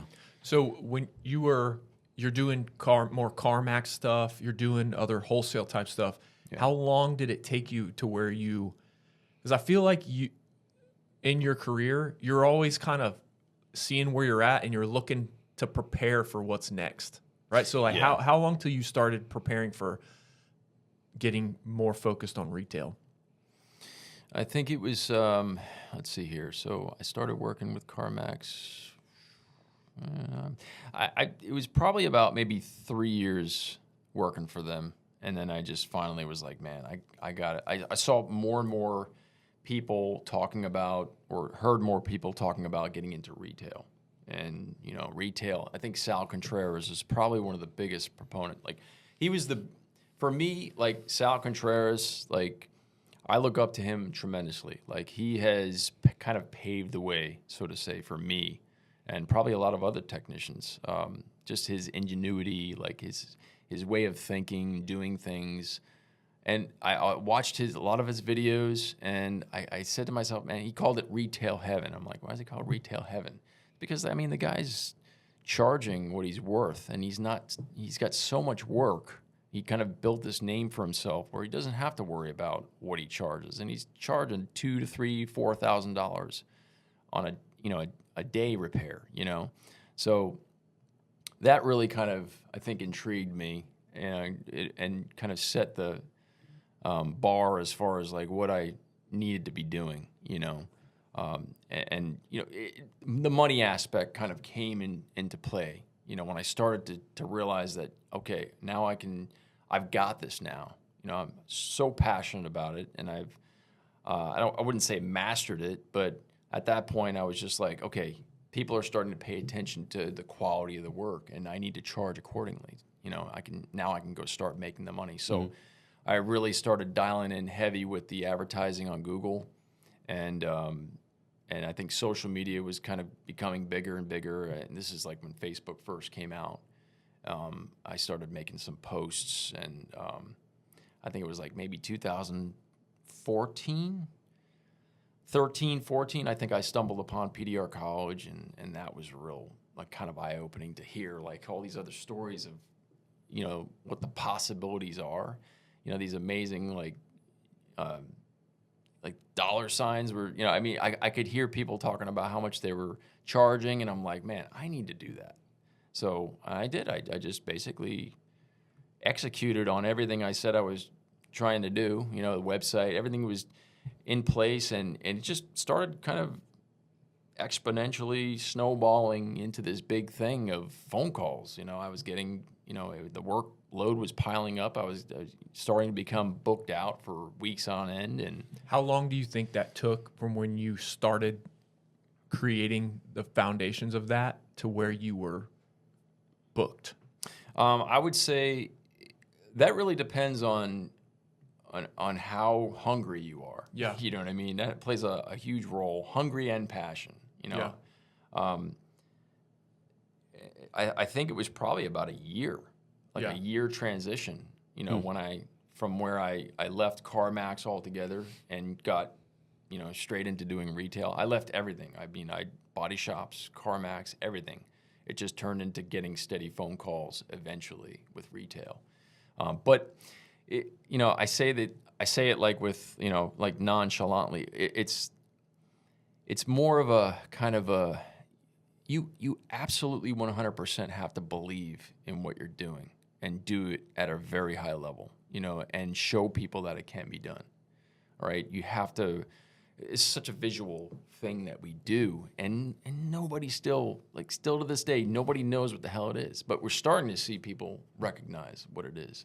But I think the push to try to get people to understand, customers to understand, comes from having that passion and then displaying it, you know, through our work, and then putting it out there, giving people an avenue to see it. Like, you know, platform. You know, Facebook is the perfect platform because everybody's on Facebook, right? And I think, you know, that was back in like 2014, 15. I think I ran my first ad on Facebook, and it was just basically an educational video, some really nasty dents, and I mean, that thing took off. Like, and I put some money behind it, and it took off, and I I think it did like 900,000 views, and the phone calls, they weren't all the right customers, trust me. I mean, they were just phone calls, and there was few leads came out of it, few sales, but that's really, I think, in 2014, 15 areas when things really started to take shape, as far as transition from wholesale to full retail, Do you remember a point for yourself, maybe of this, where you were self-aware of your abilities, or maybe it's a little bit of this separation from the pack? Yeah. I think it's always just kind of been this thing to where you could see like PDR could be done, obviously, but me being kind of like a perfectionist, so to say, I guess, and trying to perfect what I'm doing was so important to me. And I wanted to make sure that, that was one of my unique selling propositions, to most customers out there. I wanted customers to see it and then be like, okay, that's what I need. I need that. I've seen it done before, but this is the guy that I want to go with. Yeah. So, but yeah, it was. I think it was probably when I was still working at the CarMax. I was doing the CarMax deal. I started really kind of getting into where I needed to dial these things in, and if I'm going to be charging these kind of prices that Sal Contreras is charging, or Keith Cosentino is charging on the West Coast, I need to make sure that I'm going to deliver a product that is above and beyond most people's expectations, right? One thing I know is important to you is video, and I think you've probably done the most thorough job. I owe everything to that. Video is the most important thing, I think. You have done the most thorough job of documenting your repairs that I think of. And maybe there's some other guys who do a good job too, but like yours stands out. Disciplined over time, constantly putting out videos. Yeah. Constantly. He just nailed it. Yes. That's everything, what you just said. So it is like you wake up and like, I'm filming this repair. I forgot to get the before. Like, discipline yourself. Get the before. Like, when you show up, you should be documenting your work every day. I don't care what it is. I mean, every car that comes to the door, I make sure I get a video. I don't care what it is. Like, my phone, I had to up my storage on my phone. Like, I pay a lot of money a month for Apple, to Apple, because I need to document everything. Not only from even from a liability standpoint, like every car that comes in the door, I make sure I do a walk around. I check everything, and then I walk up to the VIN and I film the VIN, because it's one of those things where you can you have that for reference. If someone says, "Oh man, you chipped my car," or whatever, you ding my, how come you didn't fix it? It's like everything's documented. So from a liability standpoint, I think it goes a long way just documenting in general. But you understood the power of capturing that, and utilizing it and posting it and editing it, and you've built a library, a very, very consistent, thorough library of your repairs that it's had a bunch of different things that have come together, but showing, for one, dent guys the potential of what they can do, showing customers and marketing to customers of, wow, I'm taking my car to this guy. And so and then obviously coming full circle with your training, like all these things really kind of all funneled together through your discipline in getting that video. And I remember, when I trained with you, I feel like the overarching goal that you wanted at the end of the day, I want the video of this finished thing. And if it didn't look good on video, then the repair is not finished, right? Like the pursuit wasn't the money. I mean, the money is a byproduct of what we're doing, right? That's a very good byproduct. But I felt like for you, I want that video of this thing It's done. gold. I mean, it's gold. It was the most value there. There's not a question in my mind. I mean, that it's just like what we're doing. Like this stuff is to me, it's monumental. Like, I mean, we're not just the old school way of doing it, like slapping mud, or stud pulling, obviously there's always going to be a place for that. But the stuff that we're doing right now is, to me, it's like, it should be priced so high, like to the point where it's like, doesn't even make sense for most people. But like, the more I do it every day the more I realize like how valuable it really is. Like, it's extremely valuable. Like, for me, I mean, I come to the customer's house. Like, I offer mobile service, which is a huge value in itself, right? And then I fix your car without changing it, right? And then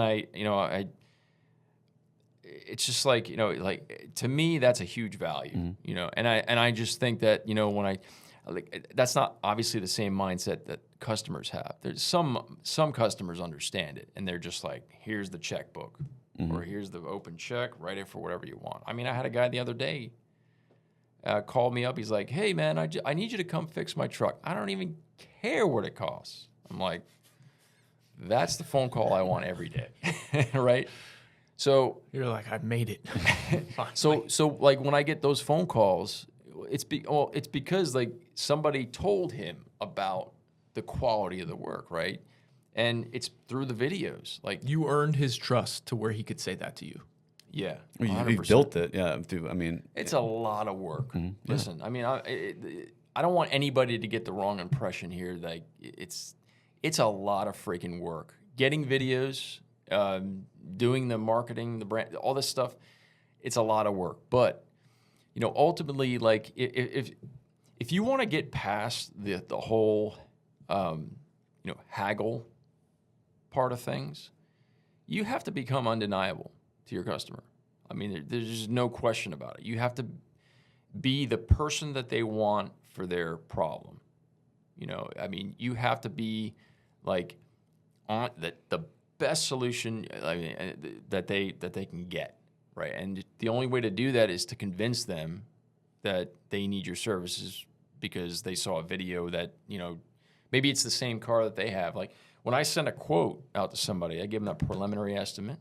Basically, I have that database you talked about, and it's because, I mean, I put in the work. I make sure I label everything. It says, like, Toyota, Lexus, whatever. I go in there, and I have before and afters, not just separate videos. It's just a video on top, video on the bottom, shows the before and after, same angle. Easy to understand what's going on, right? And when somebody sends me a car, like somebody sends me that Lexus ES300 that has the dent in the trunk, I've got the same dent that I fixed for them or for somebody else ready to go so that they can say, oh my God, this guy knows what I trust this guy to work on my car because he's showing me a very high quality outcome on something that I didn't even think could be done. It's on a body line. I had no idea it could be done on a body line. You know what I mean? Yeah. Yet this is being done at such a high level, you can't even see where the dent was, right? So you have to become undeniable to your customers. What percentage of your customers do you think understand that about you as undeniable, or you're just a random Google? Very low percentage. Very low understand you're Brice Kelly, meaning they don't. Yeah, I mean, I'm trying to make it a higher probability of people, right? Yeah. But that's where the work comes in, right? We're just like one little entity trying to make sure that everybody understands, like. This is a hard thing to duplicate on a huge level, huge scale. But for the most part, like it just comes with doing this day in and day out, executing on the highest, like these complex things that come in, and you finish them every single day, and you get them on film. Like just knowing in the end that you've got the footage, that to me that's worth more than what I just made on the job, because that's just going to make me more money down the road. Yeah, I see it as like your video is future money, as opposed to the dent repair you're doing today is like the money you're making today. Right. Because I have many dents that come in my shop and we do them today. I never video them. I made some good money off them and then they're gone, but I have no residual. It's a social proof from that. It's just the social proof aspect of what we do, and it's like I'm just trying to get rid of the stigma that we just go in and pop a dent out. Mm-hmm. And we're just some blue-collar, Joe Schmo showing up at your house. I mean, nothing against, but what we do is hard as hell. It's freaking hard, and it's just like trying to get people to understand that. It's just as hard, So it's like, well, that's the magic of video. If you look at like, I use this analogy of like, let's just say you had you're a sculptor of marble, right? People can look at this block of marble, and then they can look over at the sculpture you did, and they can say, wow, look at all the time and effort and skill that was put into that, because they're seeing the after effect. Right. They're seeing the sculpture that you've done, and they can sit back and admire it. Whereas PDR, it's really reverse. Like the best job you will ever do, no one will ever know you did it, right? Yes. Like that's how we gauge it, is you can never tell it happened. That's a great way to look at that. So the only way to show people is through video. Like, look, this is what it was. Yes. Well, I can't even tell you did anything. Exactly. That's badass. And so we're working in reverse. And so photos, before and afters, or video that's really our only tool to highlight the skill set we're bringing to it, right? I honestly, that the way you kind of articulated that and unpacked that, it makes total sense. So yes, that's great. I'm going to use that.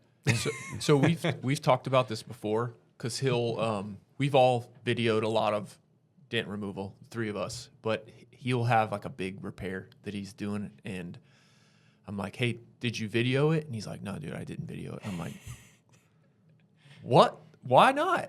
But yeah, it is hard. The mindset that it takes to fix a complex dent that you don't know if you can fix, right? You're going step by step trying to fix it, but you don't know the mindset that takes versus a creative mindset to think of, how am I going to present this if I'm going to talk on film? Angles, it's a different part of your brain. Yes. To where it is very difficult. Even for me, like I feel like I've done a lot of videos. Just the other day, I'm like, I need to do this video, even though I don't feel like it one bit, and I don't know if I can fix this dent, so I really just want to start fixing it.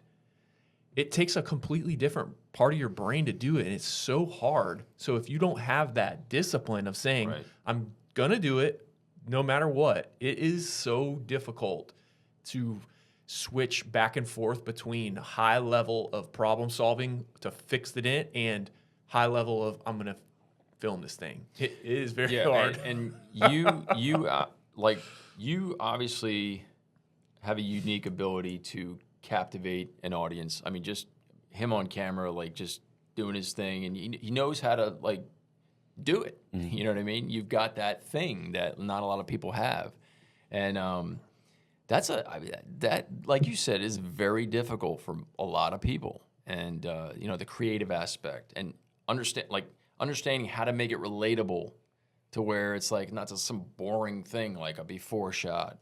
It's like a 50-second before shot. And you're just sitting there. And then there's like this midway. Okay, it looks like shit, right? And then there's just after, and then it's 50 seconds. Like, you got to be able to like let it flow in a way that makes sense for a lot of people. And it's hard. Very hard. It's hard. When I think about the video, I think about now I got to edit it, and I hate editing. Like editing is a challenge, dude. That's what grind. That's what takes it away. If it was, hey Matt, video this dent and just put it in the cloud, and someone else is going to edit it for you, okay, like I can do that. I can capture it. But I think about that after editing, and it's like I don't want to edit that thing.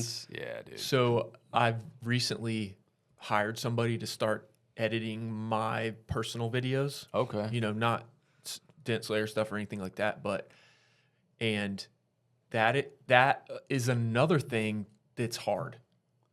You think like, I'll hire somebody else. Because like you're trying to get them to understand like how you want it done, right? And then you have to realize like, well, okay, you know what? They're never gonna do it like I would do it.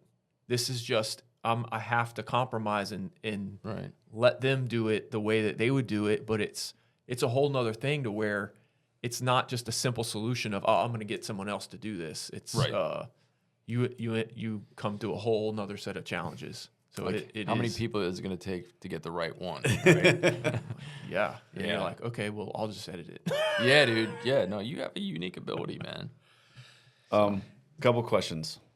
Do you have any stories of dents gone wrong or dents you failed on? Oh yeah. Because I know everyone Yesterday. here believes, I mean, that you are the king and you're Superman and you do amazing and everyone can see your successes, right? They're clearly visible.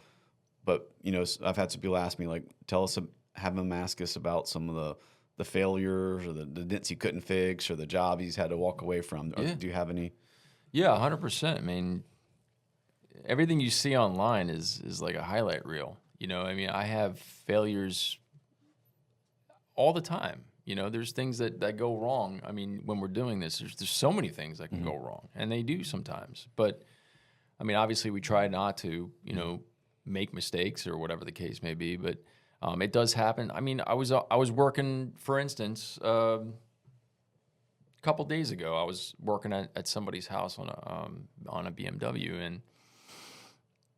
and it had a couple previous repairs on it, and it was they bought the car from a dealership, nice 4 Series, and there was a dent below the brace, and it was it looked like somebody already had a tool on it, and they just couldn't push the center, and it was like, I don't know, I don't think it was overstretched, but it was like to the point where it almost could be.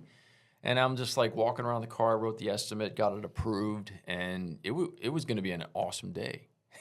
Was going to be an awesome day. But what happened was, you know, I got a little cocky, and I just started, you know, getting all the stuff done that I had to get done. I saved that last panel that I talked to you about for the end, and 3 o'clock, made my money for the day already. A long time ago, I made my money for the day.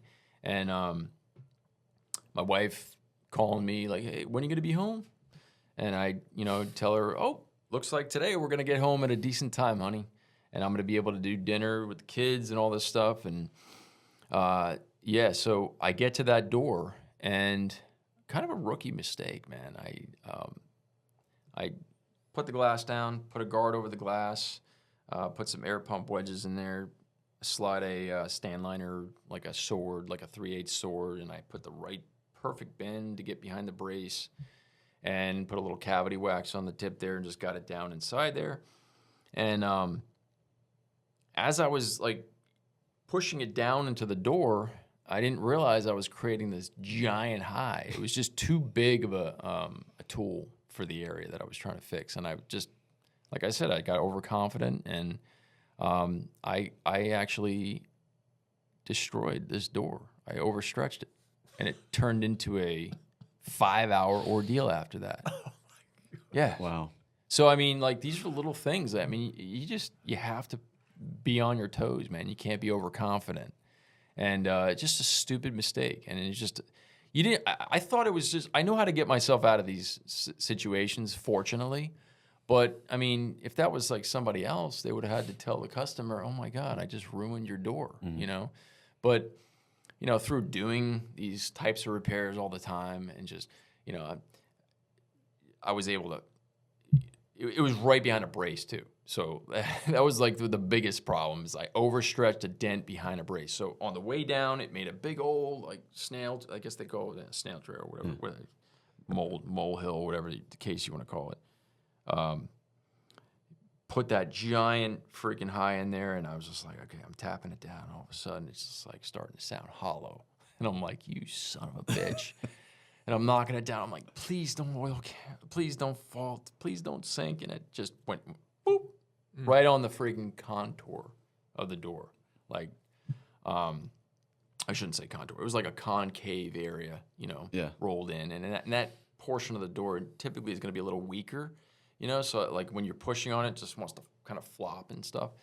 And yeah, so I basically spent like an additional like 4.5, 5 hours just taking the door panel off, you know, unplugging everything. I couldn't get my car body heater or my power PDR box wand down inside there because I would have to take the door off and try to get a weird angle inside there. So I was thinking on my feet, and because I was desperate, I just made this huge ordeal. So I grabbed one of my, it's like an old J hook. It was a 3/8 J hook, 3/8 diameter, and I just bent it on my. I got it glowing red hot. And I pulled the handle off it, and I stuck I bent the handle, to 0 degrees. It was 90, and I, hammered it down, and I straightened it out so I could stick it in the wand, and lo and behold, it worked amazing. So we need like different attachments for the power PDR boxes. This thing was amazing. It's just like it was at the front of the door, and it was like super low, like right under the mirror, and I was coming from the back of the door. And I was like having to try to come underneath there, and that J hook on that wand saved my life. The end of the J hook. I took the handle off it. I heated it up and just like pulled it off, and took a mini sledgehammer on my hitch, and I just straightened it out, and then I just bent the rest of it back, as close as I could get it straight. Because I was desperate. Like I don't care. Like I didn't care what it took. Like if I didn't want to go to the hardware store, I didn't want to have to I didn't have a cutoff wheel with me. I just made it happen, right? So that's one of the things that you have to kind of think about when you're doing these jobs is like always being on your toes. We talked about being on your toes and like trying to get yourself out of like situations. Like this was that thing that happened, and I had to basically make that decision to make this work. And it worked out. It works just as good as having like the carbon wand on there. The carbon makes it so that the wand doesn't stick to the panel, right? So I just didn't have carbon on there, so it wanted to fuse itself to the metal, and I just had to be very quick with my taps, And then there were times when I was like under the brace and it would get sucked in there, and like, I'm like, oh god, and it's gonna burn the paint. But yeah, it was just like one of those things where stupid mistake, but you learn, from these things. It's something I probably shouldn't have done. I know that the biggest mistake I made with that, I think, was like just putting a whale tail down there initially. And as I was turning the whale tail, the glue on the between the brace and the door skin is kind of soft on the BMWs, on the newer ones, and it would just kind of like pull a little bit of the brace away, and like the whale tail would want to spin. So I tried a bigger whale tail, and it was just still kind of doing the same thing. So I said, you know what? Let me give a Stanliner sword down there and get this serious power down there. And that's where I made that mistake. So it happens, man. It happens to everybody. So what I hear is they happen. Things happen, but your ability. Well, there's two things. You have to have the ability to be resourceful, to push through and to figure it out. Like that's a thing. Right. It is a thing. You're being resourceful. You're ripping, you're glowing red hot. You're forging, to make it all fit. Right. So there's that. You had to be resourceful. Right. But then there's also, you got to have this tenacity to do that, because you could have easily said, hey ma'am, I'm sorry. I got to be home by 5. I screwed this up. I'm just not going to charge you for this door. And you could have had lots of ways you could have backed out of that. Right. Like, I'll pay for your whatever that are. But you could have done that. But you had this tenacity to say, no, I'm not going to do. Yeah, it's not an option. Zero option. I'm going to fix this. I'm going to get myself out of this pickle. Or I'm going to die right here in this driveway. That's it.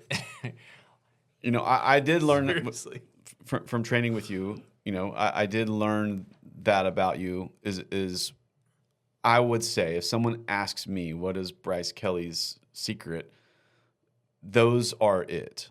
You mind me sharing that? Your secret, in my opinion. I think it's extremely important to have that mindset. You have to have the ability to kind of MacGyver yourself out of things if you can. Well, those will take you to a path that leads in success, as opposed to a dead end path that you walk away. Right? Is your ability to say, no, I have to figure this out. Do I have to make a tool? Do I have to stop and go to Home Depot and buy something, or do I have to, rig something up in my van to get me out of this jam.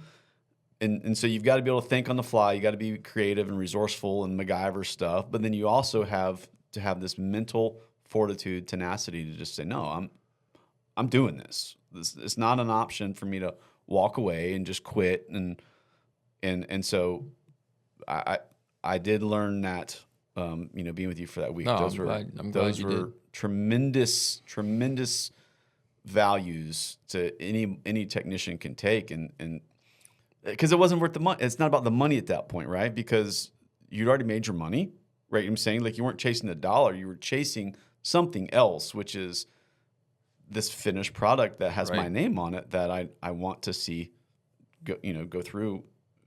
It's almost like, saving reputations, right? That's what that came down to, because this guy was fanatic about his car. Yeah. Right. So, and he knew about that dent on it. He actually made a video for me before I even started the repair. Like, he's like, okay, I need this, and this done. This one bothers me the most, and that's the one I messed, I had the biggest problem with at the end. It should have been a quick thing, the reality of it. But, I learned a little something from that, From my perspective, what this story, we asked you this question to try to humanize you to other people, which the mess up does humanize you. That made, everyone smiled and, laughed that Brice messed something up. But then that you fixed it, now you're just dehumanize yourself where you superhumanize yourself.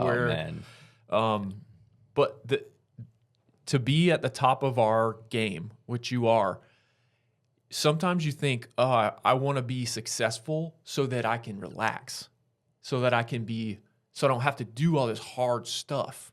But then here you are doing the 5 hours of extra and creating a tool and not saying no, and you're still doing the hardest things to do at your level. And I don't think most people don't want any part of that. Yeah, honestly. The thing with that is, from what I've gathered over the years, is that, as we take on these ridiculous, challenging, complex tasks that we're doing, right? It's like in the back of our mind, we don't really realize it, but as we accomplish these hard things, right, it's a sense of kind of happiness and fulfillment that comes with it, as we do these things every day. It's just, I personally think that is, for mental health purposes, that is a necessity almost. You almost need to challenge yourself every single day. That is my mindset. I have to get up and I have to do hard things every day. Otherwise, I feel like I don't have a purpose, I guess you could say. I don't know. Does that even make sense? No, 100%. But that is, I think, a key factor in everyday life too. Just applying, just doing hard things, makes you happy, believe it or not. I don't know. It's hard to articulate, but you really do. When I'm done with something that was just ridiculous and took way too long, I just look back and I say to myself, that was worth it, because I feel good that it got done and that customer's happy. The money part of it, I don't even care about. Of course, yeah, I need to make money, obviously, but it's just to me, it's more about just being content and happy at the end. I feel good after that. You know what I mean? So I don't know. Hard to talk about, explain. If that repair you did would have just, everything went easy and you made your money and get off early, obviously you want that, right? There's a certain level of that we want, but you also, seems like you do want the things to go south and you have to recover, right? Because that's, you want hard things, right? You want it to be challenging. If your day was full of just easy dents, at the auction, then you're not being challenged, you're not being fulfilled. So there's a certain level of you want this tipping point. You want to feel this tipping point where I'm like, oh my gosh, like I gotta figure this out, right? I can say I feel like that in a lot of the repairs where I do, where if it's just easy, you walk in there and cold glue everything and you walk away and you sit back and you play on your phone, then you're not being fulfilled. But when you're at this point in a repair where it's very delicate and it's like, oh my gosh, like Everything. I gotta figure this out. There's an aspect of the unknown. Yes. You don't know if you can You do got it. it. That's it. Right. You nailed it. That's what it is. Like the unknown. Like this is. You're going. It's like a frontier. You're going. You're going into the woods for an adventure. You know what you're going to get. 100%. Hope you can. And you don't necessarily like it when you're there. Like I'm sure if I was a fly on the wall when you're in that moment, it's not ideally where you want to be at the moment. But I think those kind of moments it's like if you watch a football game and you watch a pro quarterback throw an interception or fumble a ball, but when you see them recover that's what makes them a pro. Like everyone's going to throw a fumble, everyone's going to throw an interception or like make a bad play. That doesn't distinguish you from being a pro or mean you're any less pro. It's can I recover myself through that makes me a pro. Mm-hmm. We're all going to mess up a dent. Like that's just a thing. I mean, yep. But it's do I have the ability to pull myself out of that situation?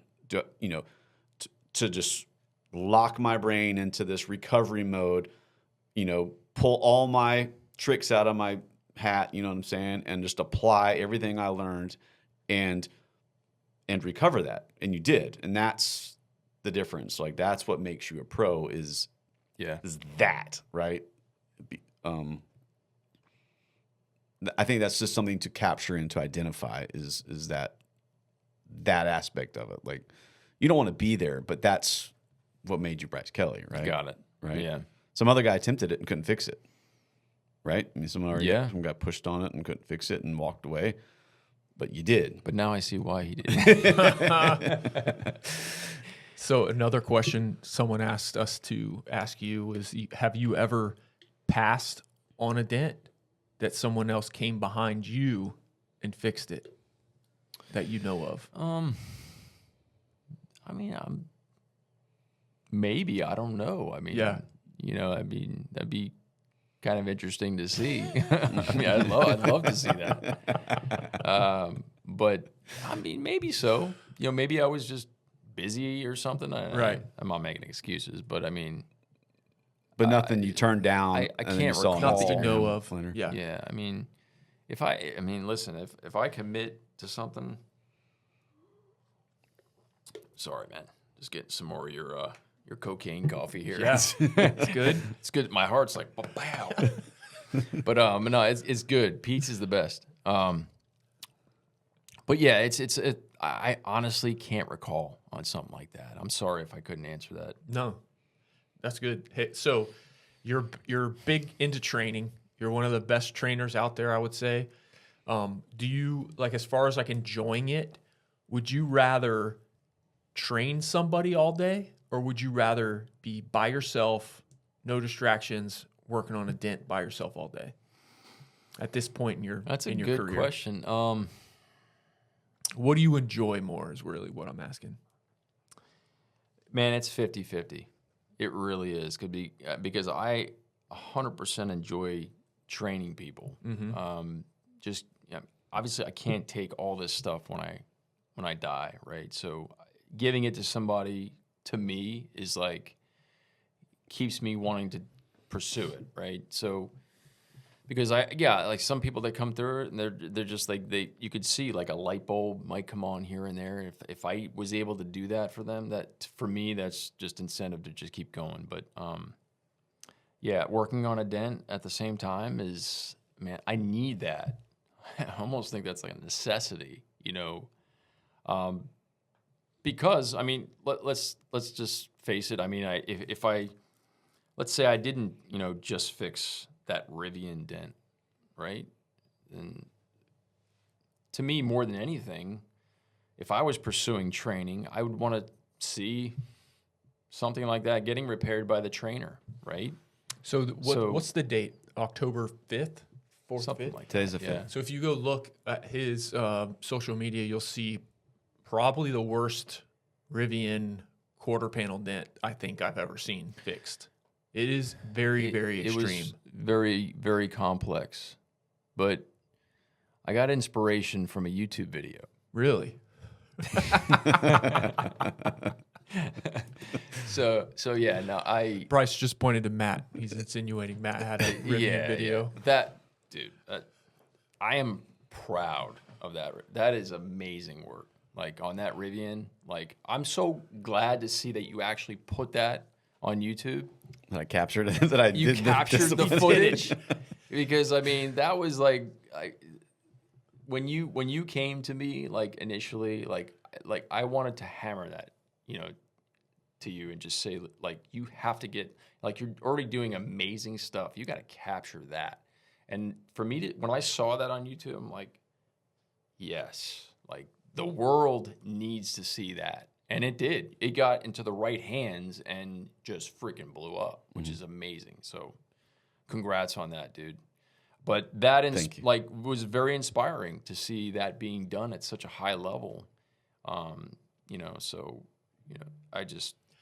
Again, Yeah. to you saying that you need to be engaged in staying a technician, you know, let's say Matt does his repair, but you're out of the game now. You're just training. You're not trying to push the envelope, right? So you almost have peaked if you no longer are pushing yourself and trying to do those hard repairs. So yeah. you know, like Matt has said the same thing to me, just about, you know, training and his tools. It's like he feels like if he removes himself from the competitive environment of being a PDR technician, business owner, he loses a lot of the magic. Yes. Yeah. I mean, everything that he's like feeling, I feel identical. Like, that is the same mindset, feeling that I have. I mean, Trying to stay relevant. Right. Yeah, I mean, you have to. I mean, it's a business. Your brand. I mean, like, you got to stay rolling. And, like, it's just, I feel like I'm like, it's FOMO. Like, Yeah. does that make sense? Yeah, and like we're talking about the unknown, is you look at something like he did and you're like, can I do that? Could I have done that? Yeah. We all need Yes. to do this, because, I mean, how else is the industry going to progress? How else? I mean, if we don't push the envelopes and help people understand that this is the best solution for their problem, like, then I mean, how are we going to get the money? Like, how's the insurance company going to justify paying you what conventional is, right? So it needs to be seen, And y'all start to be looking at dents differently than normal people, to where you both look at something. I'm sure you saw that Rivian dent and you're like, I have to get that dent. I have to get that person to let me fix it, because I don't want to let someone else fix this thing and see their video of them fixing this thing. That could be an aspect of it, but honestly, that Rivian that I just did was just fell into my lap. I shouldn't say fell into my lap, because I should have said no, you know, when I saw the repair. But this guy was like pretty like adamant. He wanted me to do the repair. He basically drove from the coast over to me. And Which coast? Treasure Coast. Okay. Yeah, Florida. so East Coast. East Coast. Yeah. And like, I saw it and I'm like, I saw it in person. He drove it to me in person to look at it, and I'm like, God, this thing is just freaking demolished. It needs a new quarter panel, is what it needs. And I told him that. I said, this needs to go to a body shop. And if the paint's blown, I said, you really got to love your paint for this to make sense, right? Or your original parts to make sense. And he said, all right, yeah, I'll think about it. I mean, I gave him whatever Mobile Tech RX said it was going to be. I didn't say, I'm going to give you this discount here and this. I just freaking turned the parameters all the way up on everything, right? 100%. And he got it, and he was like, okay, let's do this. And I'm like, damn. So what do I do now? So like I do every repair, I just jumped in and started swimming, right? And yeah, I mean, I had a general idea on how I was going to attack the repair, but I wasn't really wanting the repair in the first place. It just kind of like, I said, you know what? It probably could make a good little video, you know, on people that were trying to get away from cutting their Rivian quarter. Now they're sectioning those. I know, yeah, I heard. Because the insurance companies probably all called Rivian and are like, hey, listen, can you do anything with this? Can you like help us out on the prices here? Because I mean, $40,000 down to $10,000, yeah, you know, is more palatable. But at the same time, it's like, So what do you mean they're they sectioning? cut the bedside right at the fuel right, door, almost. right behind the cab. Yeah, So, yeah, what's that little cubby hole? the gearbox, the gear tunnel. Yeah. So they don't have to replace that entire thing. Yeah. No, Which I think is even worse of a repair when you friggin' have to cut it and then braze it in. You know, it's just. so the manufacturer sets the procedures for repairing these things, and the certified repair centers have to repair them or get to repair them by procedures, which can make the price be really high because they have to do it by what OEM says we do. And this doesn't say we can section this, we have to replace it. So they eventually changed the procedures to say, okay, we're allowing sectioning now instead of just the whole uniside. And so once they did that, then the shops can go in there and cut and weld the whole rear section in. But that when I did mine, that wasn't a thing. Take the whole You truck had apart. to do it that way. Yeah.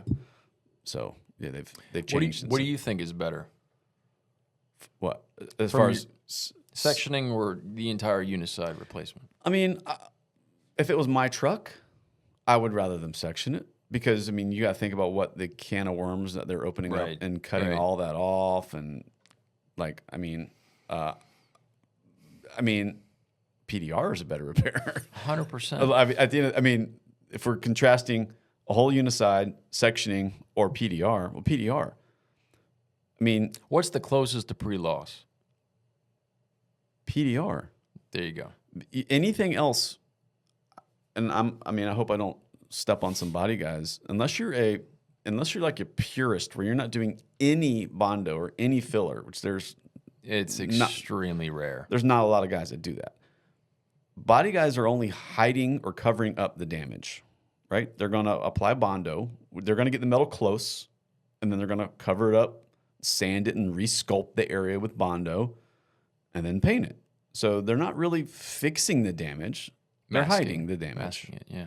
I mean, you cannot be more pure than PDR or TFORM or whatever we're going to call Right. that. That is the purest form. You said the word undeniable. Like there's nothing like it got pushed in.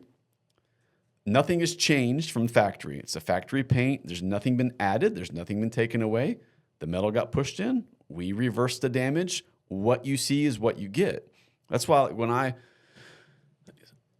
do those Rivians and it's an insurance job where there's going to be a potential hit on the Carfax not because I submit I don't sell that information to Carfax, but the insurance company sold that information to Carfax. So we can't get away from the fact that there's going to be a Carfax. Just the fact that you put in a claim hits the That's Carfax. what triggers it. Yeah. What we can do is be really detailed in what we did to repair it. So I'm going to write it up and we're going to say it's done PDR so that if the next person who comes to look at your car is concerned, there's an $8,000 hit on my quarter panel. Well, you're right. There was an $8,000 repair on the quarter panel, but it was done PDR. So nothing has changed. It's the factory parts. TFORM. Nothing is altered. There may be a couple minor scratches, and these are clearly visible, and we touched them up as best we could, but nothing is hidden. It's the most clear message of the damage and the repair, right? And if, let's just say there's it was all painted. If you're the next buyer, you're kind of skeptical of the extent of repair. Like, I don't know. I just know this thing was an accident. The whole quarters panel, was it hit? You know, did it damage the batteries? Did it damage the running gear? Like, what all was the frame bent? You know, you're always all these things. What we do, I mean, it's as pure as you can get as far as telling the story of what happened. And the next person who comes up and look at that Rivian, if they want to buy it and they see that there's insurance hit on it, they're going to say, okay, I can see what was done, some PDR. Yeah, there's a couple minor scratches, and that's acceptable to me, other than this huge unknown question mark of what was done to this car. The Frankensteining. Like, yeah, I mean, I would say that's a huge selling point for what we do, is the undeniability of it. Yeah, I mean, listen, I posted that in the like a Rivian forum, and I got, you know, you're always going to get pushback, you know, from people because it is better, right? They know it's better, but they want to find anything on you, you know, to make sure that they're heard. Like, right, they're the body shop expert guys, and this guy list of, did you do this? Did you do this? And I'm like, I didn't even respond, but I mean, like, if this is going to go on video, I want to use that clip. You know what I mean? That what he just said, because that is exactly the response, right? That's just what needs to be said. It's undeniable. This is by far the best solution. There's no question. I had on my video, I mean, there's a lot of comments, and there's like 25,000 comments on this thing now, which is crazy. Wild. It's still going. Every day I still get, you know, dozens or so comments. And at first I was really, you know, my I was up and down emotionally about the comments. Now I don't even look. I don't care. You don't even. But there's so many people that says, why didn't you just paint it? And I'm thinking, why couldn't I do what I did? Like why are we so stuck that is the better option? Right. Like somehow there are people in general who are just stuck in their mind that, no, just paint it, as if that is the better option. Like, they're not really educated on, or they don't see the value of it. And listen, there's some people who don't care. A vehicle is just a thing from A to B, and they don't see the reason why we would spend 3 days working on something that you could why wouldn't you just paint it? As if that is the lesser of two evils, when really it's like, no, you're just, I think we have this duty, and you're doing it, and we're showing it now, is to inform people of what and why this is a better option. And when those people leave, I say, listen, here's when the Rivians, you know, after I've done the customers, okay, here's an invoice of what we did. I want you to keep this for your records. Put it in your glove box, because this is a detailed thing of what we did to your car. And this is the history, and this needs to travel with this car, so that if anyone raises a question of what happened, this $8,000, $9,000 repair that happened on this side, this tells exactly what we did.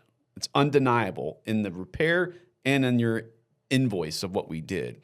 Right. And that, to me, as a value going to the customer for selling it or trading it or whatever that is. Like, it's the purest form. It's undeniable. And it's so cool to see that. I would say, and I want you to fill in on this, do you see, like, in the last 5 years, or what is the timeline that you see, like, this huge shift where there's a lot more PDR guys doing those types of repairs, where the field is getting a little bit more level, to where, I mean, there's some amazing techs out there doing very similar, highly skilled repairs, to where, I mean, it's not that rare anymore. You know what I mean? Like, you can, anywhere around the country, you can find a really highly skilled PDR guy to do these types of repairs. I feel like our industry is only getting better. These repairs are only becoming more common, right, amongst us. No, that's a great point. It's going as far as the body shops. I've actually seen an influx of body repair technicians, metal finishing, like getting stuff to where it doesn't need body filler. Like, it's crazy. Like, it doesn't exist anymore. You know what I mean? So it's like, it's actually, I think it's impacting that side of the things, believe it or not. Like maybe I'm just seeing it on Instagram and the social media platforms, but I never used to see that, you know? I mean, and now I'm starting to see more and more body guys do it that way because they realize it's better. I mean, it takes more time, but you know, the integrity factor is definitely, it's through the roof as far as that's concerned. But I feel like we're stepping more, we keep inching further into this body shop world as far as the types of repairs we can do is what I'm saying. Like, okay, yeah. You know, we come from PDR, from doing dings to highly complicated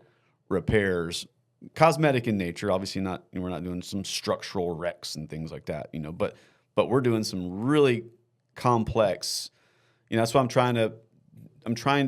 had this conversation with James last week about some of my clients and just helping them understand, like they're comparing, when I'm doing a complex repair, they're comparing me to a PDR guy. And I feel like they should be comparing me to a body shop because that's more of the equivalent of what I'm doing. Like paintless collision repair. We're doing paintless collision repair. Right. We're not doing paintless dent repair. This isn't an acorn dent. This is a messed up, twisted up piece of metal that's going to take days to repair, and it's highly invasive as far as what we got to do it. And you know, you're thinking my price, you're comparing me to a dent guy. You need to compare me to a body shop because that's more on par with the type of repair I'm doing. Right. And we're trying to communicate that, but we're in this transitional part of the industry where that's happening is what I'm saying. Like there's a lot more of that going on, and it's more common now. I mean, we get, how many of those ribbons have you done? And I've done quite a few, and it's just a common thing. And it's interesting to see that our industry, I mean, you can see it with Kiko, with Camauto, with what they're doing, with even blending the border of Smash body Masters guys, podcast guys, blending body guys and who are doing GPR, you know what I'm saying? And so you see this constantly, see this threshold or this line where it's just the goalpost keeps moving. Right. With what we can do is what I'm saying. And it's really fun. It is. It's fun to be a part of. I mean, more people need to be a part of it. I think there's a lack of PDR technicians out there. I mean, I think, you know, it's hard to get in. Obviously, the barrier to entry is a little bit, you know, high. You know, it's just one of those things like, the more people that post this type of stuff, the more credibility we'll have. I mean, in the industry, like as far as like being done at a high level, you know, I think more people need to actually start posting about it. You know, I'm tired of hearing about, oh yeah, well Jeff's an amazing technician, but he's in a barn somewhere. He doesn't ever post anything. Like, I don't care. I want to see it. Like, just show us. Like, I don't care if he doesn't want to like be on social media or whatever. Just like, I mean, if this stuff's being done, you got to like show the world that it's being done. So that's just my take on it. I think more people need to start producing like higher, you know, better quality results on more complex damage, you know, for the world to see, for us to be taken seriously, for our prices to be able to charge conventional prices. I mean, to justify it, right? So, and just the more we do that, the less pushback we'll have, you know, if we just, you know, just do this stuff to a very high level. So, you got some? I got some more questions that people have asked us to ask you. Man, hit This me one, up. I already had this one down. Someone else asked us to ask you. So, you're a 24/7 blue jeans and boots guy. Please explain. Well, the boots, I actually... He's wearing blue jeans and boots right now. You know, I've gone through so many different brands of boots and different types of boots over the years, and I've come to the conclusion I think Merrell, their high-top boot, is the most supportive boot for what we do.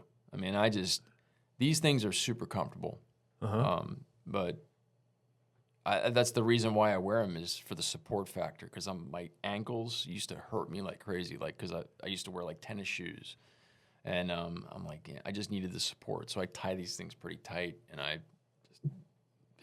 don't know, that's why I have the boots. But the jeans, man, like, we're always rolling around on the ground, so it's like having shorts on is like, I don't know, I just don't like the. You don't like being all dirty. You don't like the black knees. I just like the protective aspect, of jeans.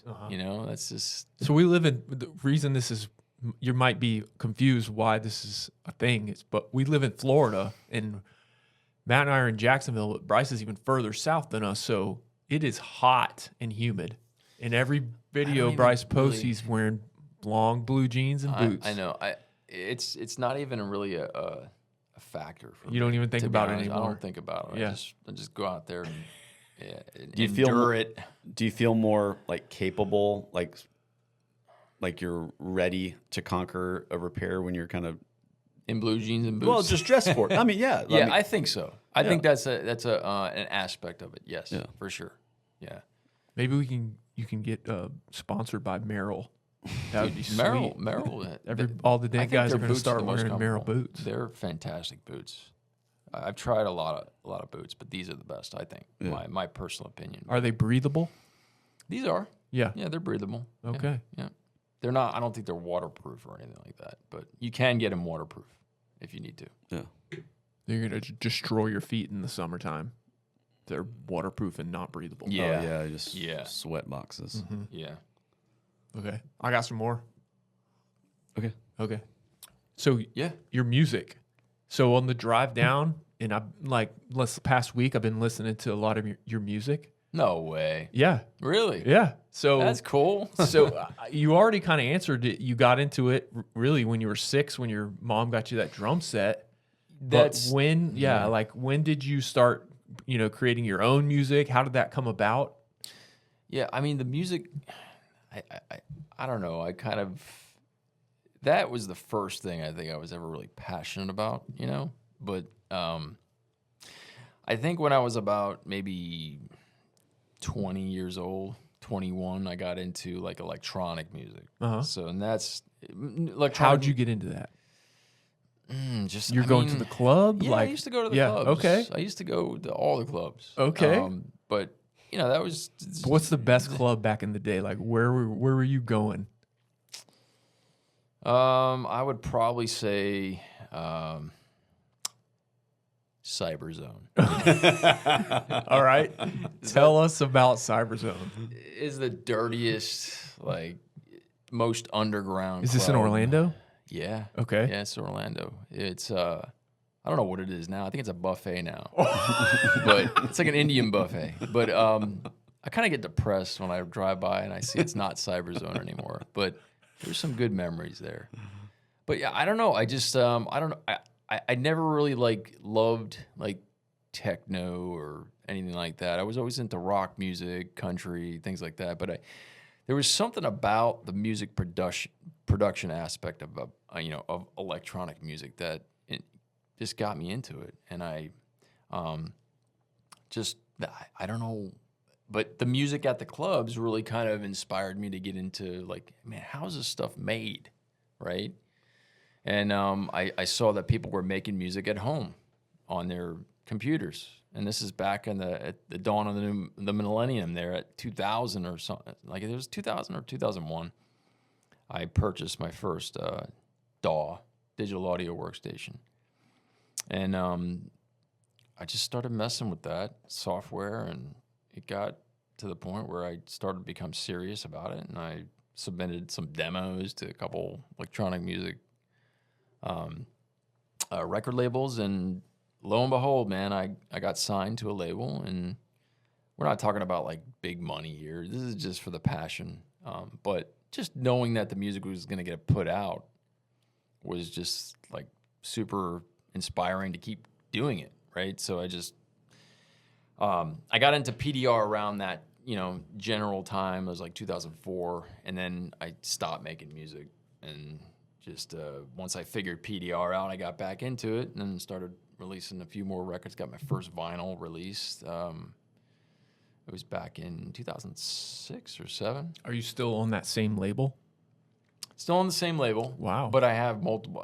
I'm on multiple labels now. So Okay. I've got this is like one in Spain that I'm working with right now, and they just do like this kind of specialized like electro music. It's if you've ever heard of Kraftwerk, that's basically that's where I got all my influence from. It's a German electro group that started like all of this, like everything you hear on the radio that's electronic music it stems from Kraftwerk. They started, which a lot of rap. what you hear, a lot is electronic that you don't even realize it. Yeah, now. you don't even realize it, but it is like all the '80s stuff. Like that started back with Kraftwerk. They were like producing electronic music back in the 1960s, and like they were like frowned down upon, because they were making music with machines, which is like, to any like acoustic guitar player or acoustic musical instrument player, that they look at electronic music as some kind of like, oh, they're cheating.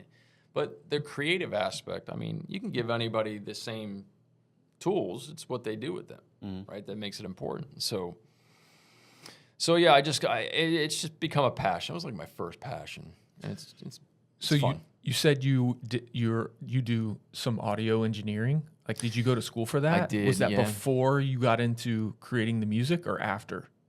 It was right around the time I was starting to make 2002, I think. That makes more sense to me that both of those started at the same time. While you were curious about making that music, if you were. I just knew there wasn't any money about it. There was no money in it. Yeah. And even my dad, when we were at the school, I went to Full Sail, which is a place in Winter Park. And we were just kind of pondering the idea of going to this school. And my dad was like, there's no money in this, And he was right. Because, I could have just become an audio engineer and sat behind the scenes and just been a recording engineer for a band or something and made, $40,000 to $60,000 a year. But I said to myself, man, it's like everybody wants to do the same thing. Everybody wants to be an audio engineer. And I needed to find something that was a little more niche-y, I guess you could say, right? But you went through that whole program at Full Sail? Yeah. Wow. Yeah, Full Sail's an interesting place because it's a very prestigious, like, film and sound, like it's animation, world big time. Yeah, it was like you'd go to class because it's an accelerated program. It's 1 year, and you'd have to wake up at like 1 o'clock in the morning and then go to a lab. I had to drive all the way to Winter Park at like 1 or 2 in the morning and get home at like 5 in the morning. 6 in the morning. What was why? Because they try to condense. They make as much money as they can. In 1 year. What is it, $40,000 to go there back in 2002. And for the year program is 40 G's. Yeah. Wow. Yeah. And that was, without room and board, because I was still living at I think I was living at my parents at that time. I might have been renting. I can't remember. But either way, it's just an interesting school experience to kind of come away from, even though I didn't really, it's the same with the business degree that I got. When did that happen? It was like 2000, maybe like 99.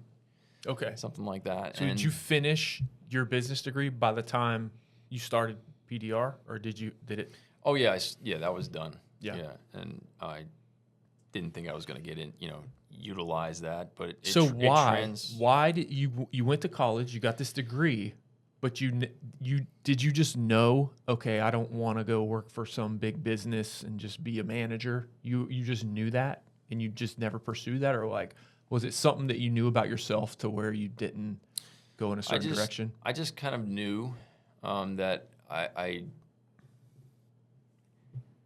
didn't think I was going to do great things. You know what I mean? Like in that realm of thing, in that arena. I actually, man, this is crazy, like kind of to backtrack. But I've went to school for graphic design too. So that was in New York. I went back to New York for about a year and tried to pursue a degree in graphic design, but that didn't work out because, I mean, I was tired of drawing naked people. Because, like, literally, like, I would be in drawing class and, like, okay, our model's here. And, in graphic design, you wouldn't assume that you have to draw naked people, right? But that was part of, like, the kind of introduction to graphic design, right? Being an artist. Yeah. And I always loved drawing too. That was like one of my things. And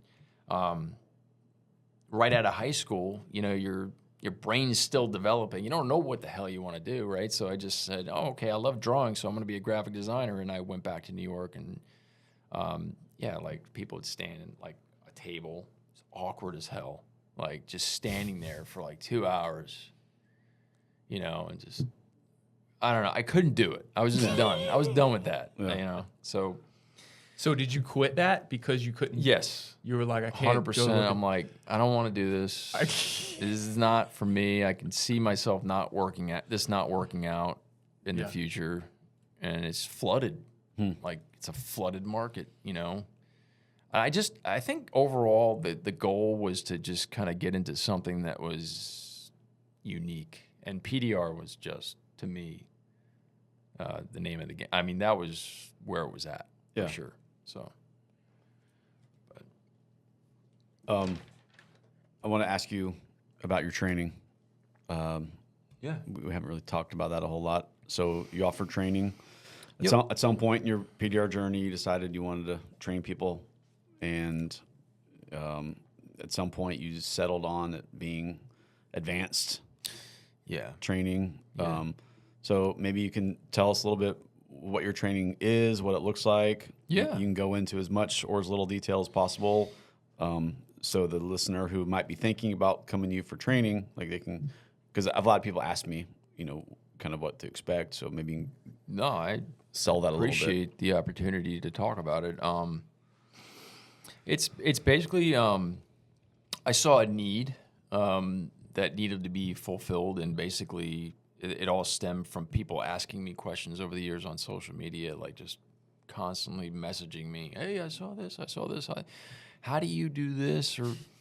And like I narrowed it down to like 5, maybe 4 things that really kind of needed work. And you know, I was just I can't answer everybody on social media. It's really hard. People get mad. So I said, okay, here's the place to go.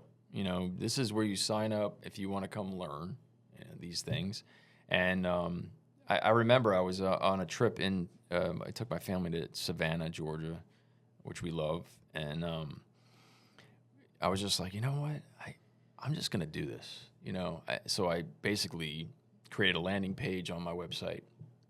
It's connected to my website, but it just gives a brief kind of, you know, what to expect kind of thing, you know, as far as the curriculum. You know, some things are optional. There's a lot of things that I could offer, but I kind of narrowed it down to a curriculum that makes sense for most people, which is, you know, heavy glue pulling, like on like an impossible railed in or something like that, you know, or edges of panels, lots of questions about that, double metal, things like that.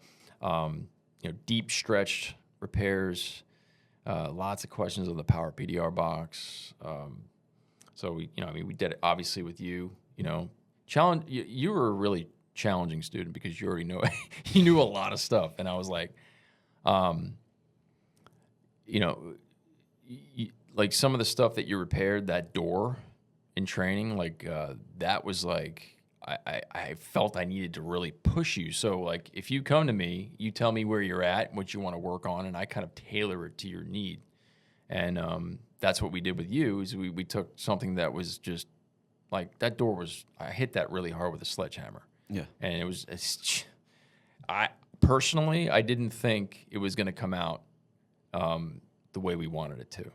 But if you go back and look at that video, like I took natural reflection video, and it was, dude, you glassed that thing out. And that was just, I try to help you understand that you can do this stuff. There's no saying no, right? Like, you just have to go through it. And that's the part of the training that I really kind of emphasize on, is that there's a way. You just have to figure it out, and there's a way to get through it and be more confident to do the next big thing, right? And it's just kind of in stages as we go. Like, you start off with a really deep stretch, you go to like glue pull, edges, and then, at the end we do like kind of a finale type dent where we exercise everything that we learned and, on this really nasty dent. But I try to make it to where you're not just like fixing this thing and then, okay, it looks good enough. I try to make sure that you understand exactly what it takes to get it to a really high level. So I don't just, when you're 90% in, this thing's got to be like spot on. And that's not to intimidate anybody. It's just it's basically a discipline. Like we're exercising discipline. To be able to be confident to get to the next thing. So every job that you take on after training is just like a walk in the park where you would have like normally said, oh man, I don't know if this is going to be like, it's going to come out great or this. You just walk in there and say, I got this. You know what I mean? So it's essentially just like a huge confidence booster, to show you that, what is possible. There's a lot of technical stuff that we do, that the little nuances that kind of fill the gaps for a lot of people. But for the most part, it is a curriculum, and I try to follow this same thing. Not to be like a cookie cutter thing, and because every damage is different, I mean, sometimes we'll spend way too much time on a repair, but I want to make sure that when you understand, all the intricacies and all the possibilities and all the things that could go wrong to get it to a super high level, right? Yeah. So that's basically in a nutshell, the course. So I got my funny story about when I was there with him. I don't know if I told you. I mean, you were there, you were part of it, but it was the last dent. There was a quarter panel on that. I think it was a Hyundai Sonata. Oh yeah, gold. That thing, yeah. I went. We had a pretty severe week as far as the damage we were doing, and this was the Friday, so it was the last day. And I didn't know what to expect on Friday because I had to drive home, and so I told my wife the prior. I was like, yeah, it's probably gonna be a short day. We'll probably get out of there early, and I'll probably pack up around 2, and I'll probably be home by dinner. That was my thoughts. It was the Friday's kind of the wrap up day, the easy day. And so Friday comes, and that's when we hit that quarter panel with the sledgehammer and the 4x4 twice in the same spot, really hard. And I was like, okay, it's not gonna be an easy day. Dang, so that was a one day. Oh, that was Friday. With all Brice. things taken into consideration like that, I think you did mention to me that you kind of wanted to, because you have to drive home and all that stuff. So I try to make it to where it's like not crazy. But yeah, I think it worked out good. I mean, it came out fantastic. So we're working on this thing, and I'm working on it, and I think you were doing some other stuff around the car, and he kept walking by me. Like, he kind of left me alone, and he was busy doing stuff. And he'd come check on me, and he'd coach me, and we'd talk about stuff. And for the first part of the dent, he was right there, and we're opening up with a lot of attention, and we're doing a lot. But then it comes to like the finishing part. And that's when he kind of boring part. He would disappear for a little bit, and he'd come back, and he kind of kept walking up, and he's like, "Let me know when you're done." And I'm like, "Okay." I'd go back to work, and then he'd come check on me a few minutes later. "All right, it's looking good. Let me know when you're finished." And I'm like, "Okay." Like I was starting to get confused. I'm like, "What's he doing?" And so he kind of came back a few times, and I remember I realized at that moment what he was doing was trying to see where my quit meter was, or what my cap was, right? Like, and it was almost like it was a Mexican standoff a little bit of who's going to blink first type deal. And that's how I saw it. I was like, okay, I know what he's doing. He's trying to see where my quit meter is. And I said, "Brice, if you think I'm going to tell you I'm done, then we're going to sit here till 4 a.m. before I tell you I'm done." He said, okay. And so we keep working. And then it was 7 o'clock. I know. And his phone's ringing. His wife, where are you? And then she drives up because they were supposed to have dinner. She's like, I'm just coming there. They were supposed to have dinner at his dad's house, and everyone's coming over for pizza. And so, his life is calling him like, come home. And you're like, hey, Brice, let me know when you're done. Yeah, let me know when you're done. And so at some point we were like, okay, that's good enough. Who quit first? Well, yeah. I don't remember. I don't remember that either. But that was part of the deal. Y'all agreed to say we don't know who quit first, we can end this thing. No, it was a wholesale unit, so we had already taken this car way beyond as far as quality what it was. But the lesson, let's just say, the lesson to be learned there was, and you could see it through all the repairs, is you have to have what it takes. You have to see that repair through.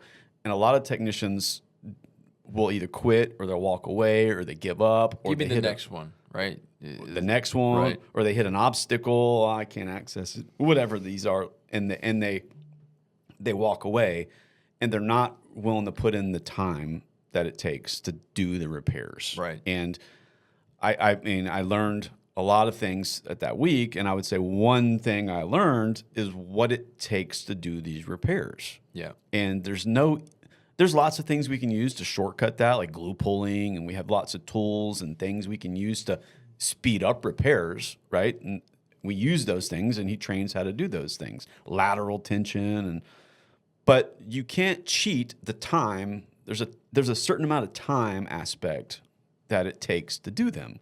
I say it like baking a cake. If you bake a cake, you got to have certain ingredients, but then you have to bake it for a certain amount of time.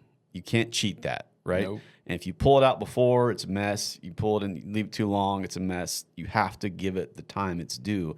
And the same with dents is like you can't cheat it, and you have to put in the work. And there's that repair that you did that week. It was a Tesla. That was his demo dent. That he was a paying customer. He was demoing for me. I didn't touch it. I think I might have helped you set up and spread it out. But as far as tooling it, he did all the tooling on this dent.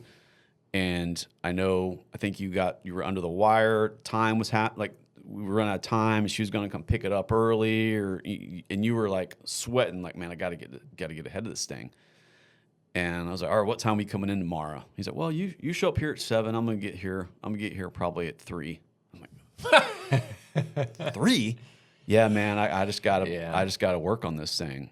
And it's like no one sees that, right? Your videos show some before and after, and they're 30 seconds, a minute. Let's just say it's a 5-minute repair video, and they're highlight reels, right? And because they're just showing the highlights of the repair, but they're not showing him there at 3 a.m, upside down. When I walked in at 7, there was a yard sale of tools where he'd been there, and he's upside down on this thing, and he'd been there since 3, because that's what it takes to do that repair. Like, there's no magic sauce, there's no magic formula. It's just you have to put in the work if you want the results. And I clearly saw him put in the work firsthand. That was still, I would say, that was the cleanest repair I've ever seen personally. I mean, I'm sure there's, I saw that Tesla with my eyes, the red Tesla you did. Oh, all right. That quarter panel. I think it was a Y, right quarter panel. That was the cleanest repair I've ever seen with my eyes. And that was a very, very complex repair, some cracked paint and very difficult. Very difficult. Navigate. Yeah. And I saw it with my eyes, and I'm like, undeniable. That's all you can say. It's like, but he put in the work. He put in the time. And he didn't cheat it. And I think that's one of the most lessons that I brought back was you gotta show up. You gotta put in the work. I mean, if you want the results, you gotta put in the work. And the social media doesn't show you that. That Rivian I spent 3 days on. You know what I mean? Like, well, me too. And it's like, everyone sees this quick thing, and they're not knowing that I was on my back for 3 days. I had to go to the chiropractor the next day to get an adjustment, and my shoulder was locked up. And they're so brutal to work on. And so there's no, that's something that it was really good for me to be there and just experience. No, I'm glad you came, man. That was an awesome experience for me. So yeah. On the Rivian that you just did, yeah. I'm glad when I see the before and after, it's so crazy. But I'm so glad you put those middle parts in to where it just looks bad. Yeah, and you're like, dude, he has to go through that process too of what it looks 100% so bad on the way up. But it was 30 hours of repair time, about 30 hours. Yeah, 3 full 10-hour days. How put into that? How long into that before you felt like, okay, this is I'll be able to fix this? Like, how long into it did you pass that last like big hurdle of very, very difficult aspect? I think the middle of the second day. Yeah, because it was like trying to at least bulk it to get the general shape back was. I lost years off my life, and just because of the stress factor. Because I thought that there was one part, the top portion, that was just folded, and I knew that I had to take that stress off, and just unlocking that part when that happened, I saw that metal just, and I was like, oh, thank you, Lord. Now I can do what I have to do and be happy again, right? So it was just a confidence booster, the day and a half, maybe just about the 2-day mark, So 15 hours in? Yeah, about that. Yeah. I would say, that's realistically. That's crazy. Yeah. Yeah, That's it was lots of the uncertainty for an entire day was there. Yeah. It was present, and here's one thing that I kind of despise about working on these EVs is the fact that you're being watched the entire time. So yes. I during that uncertainty time, the customer gets to see you cursing and throwing stuff, right? So I wish all vehicles like Tesla had I don't know if is that my wife? If she's calling, you can delete this out. Sorry. I just make sure it's not my wife there. But yeah, so one thing about the Teslas is that you can put them in a service mode, right? You can get that little red interface, red banner on the interface. You're in service mode. You don't have to hear, the customer saying, "Hey, how's that car coming along?" while you're working on it, or making fart sounds with the Tesla. I had a customer do that, by the way, one time. I had a student with me, and we had a Tesla just pulled up. He left, and we're all talking, doing the training, and he's like making fart sounds, like how come you haven't started on my Tesla yet? That kind of deal. And I'm like, this guy, I can't wait to put this in service mode. And I'm being you're being watched, right? And that's the thing I can't stand. So the Rivian has the rear camera. So I don't even know what he saw. You know what I mean? I'm trying to conduct myself in a professional manner regardless, because I have integrity. But there's sometimes when you get frustrated and you throw stuff sometimes, or you scream obscenities, and it's just part of doing what we do, right? And I don't know if he saw that or not. So hopefully he didn't. I had a Tesla in here one time, and I fixed the repair, and it was late. I stayed late, and after I was done, I was out there videoing it, and then I start getting texts from the customer where he was on his app watching me. He was screenshotting pictures of me taking pictures of his car and sending them to me, and I'm like, yeah, this didn't happen anymore. Why does anyone get full access cameras in my business? You know what I'm saying? Right. And so at that point I said, okay, no more. You don't get full surveillance just because your car's in my shop. You don't get full surveillance of my shop now. Right. And so I put them in service mode, or worst case, if I can't, I just put tape over all the cameras. And I'll tell them, if you've got a problem with it, you can take it somewhere else. You don't just get full access to me 24 hours in my it's not a voyeur, good and bad. Exactly. It's I mean, I get it. You know, you've got these cool cameras on your car now. You could watch, you know, theft occur or whatever the case is, right? You have the ability to. But when it comes to servicing your car, I mean, come on. You want us to do our best quality job? Like, don't put that extra pressure on us. Yeah. You know what I mean? Like, and I even mentioned that to somebody at a detail place one time when I was working on a Tesla. And I said, man, I'm just going to put a piece of tape on it. And he's like, why would you do that? And I'm like, well, because I just don't want to be watched. He's like, well, then they think that you're doing something to their car. I'm like, no. You know what I mean? So it's like one of those things. It's just. No, that's my rule now. I put tape on them. Yeah. Just from a principle standpoint. Thank you. Like, even if I'm not working on your car, I mean, what if I'm having a conversation with my wife about my bank account or 100%. anything that you're doing, you know? Right. Like, Are there microphones too? I don't know. Oh, no, there's audio. Yeah. Yeah, it picks up audio and video. It's like, no, I'm putting. Where do where just- those are to put some tape over those?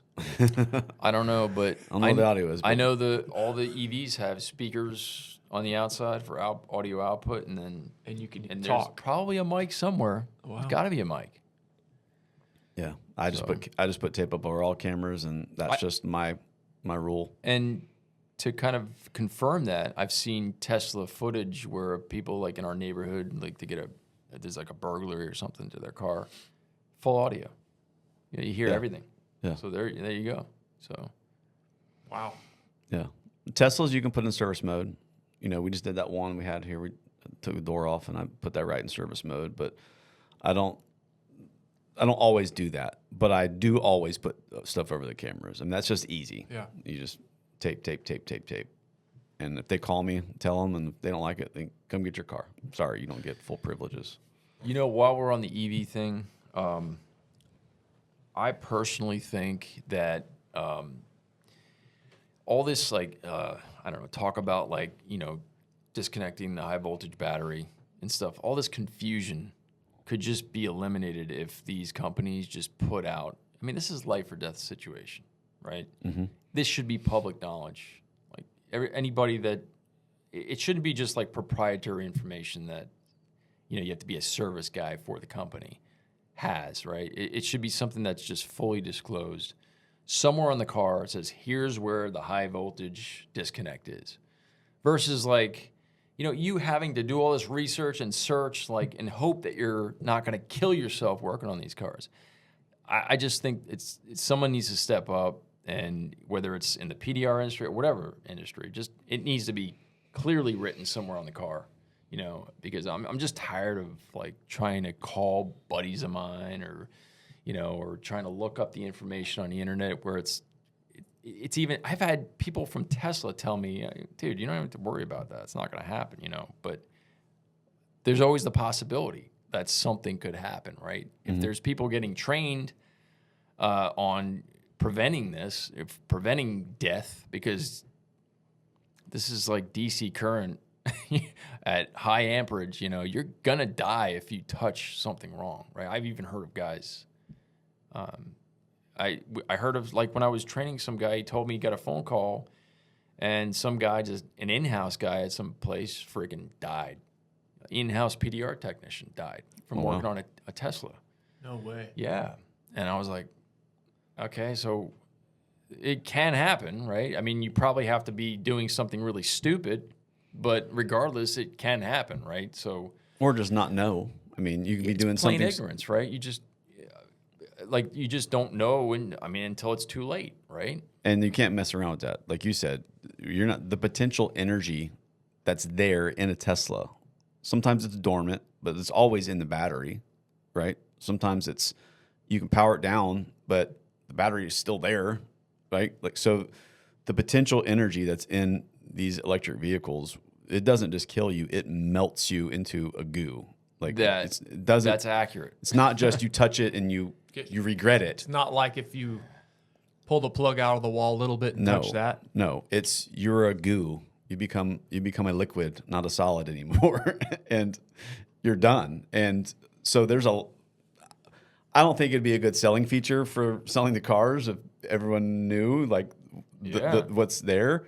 I mean, but that's not just for PDR guys. That's for, I mean, if the car's an accident and you go save somebody, you know, in a intersection, you go touch a car that's got ripped wires or cut in half, whatever that is, you go rushing in, and you don't have, fire departments are trained. They know these things, or they should be, but the average bystander, It's like, why can't we?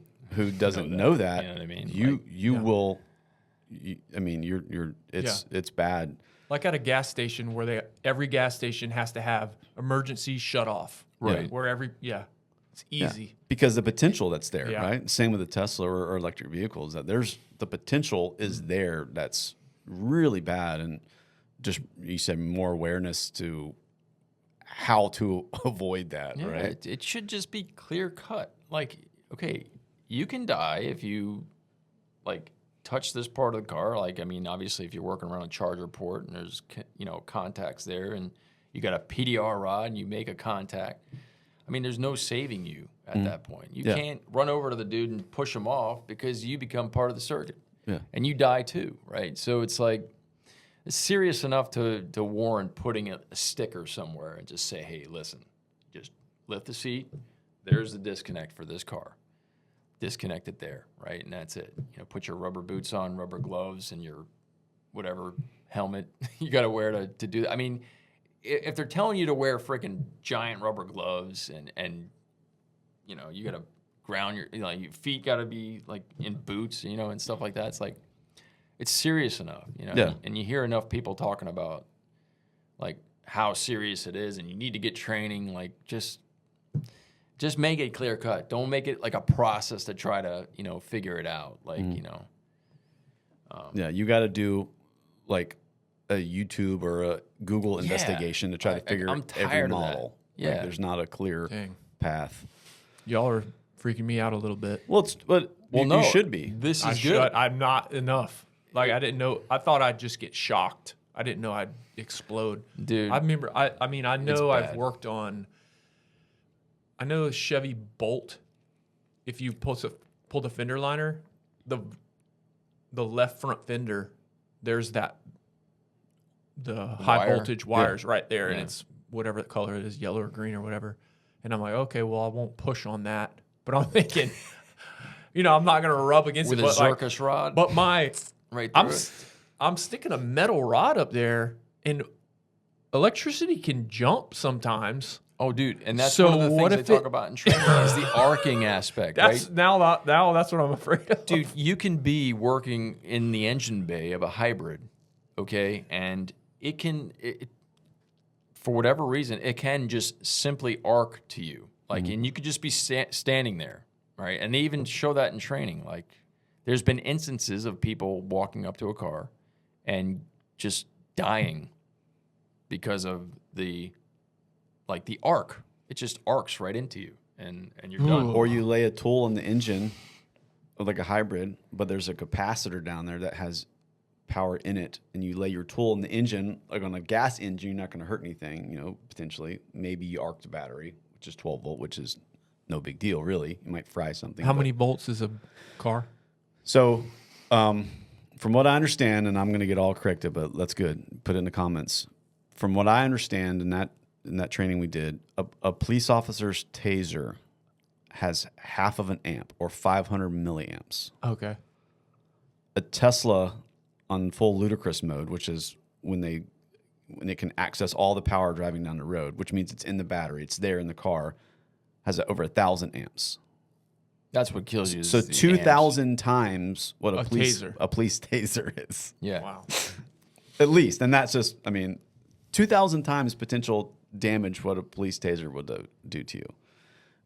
That's it. That's there in the car. And if you expose yourself to it, or you expose it in the wrong way, then I mean, you're not waking up. So it's bad. It's bad.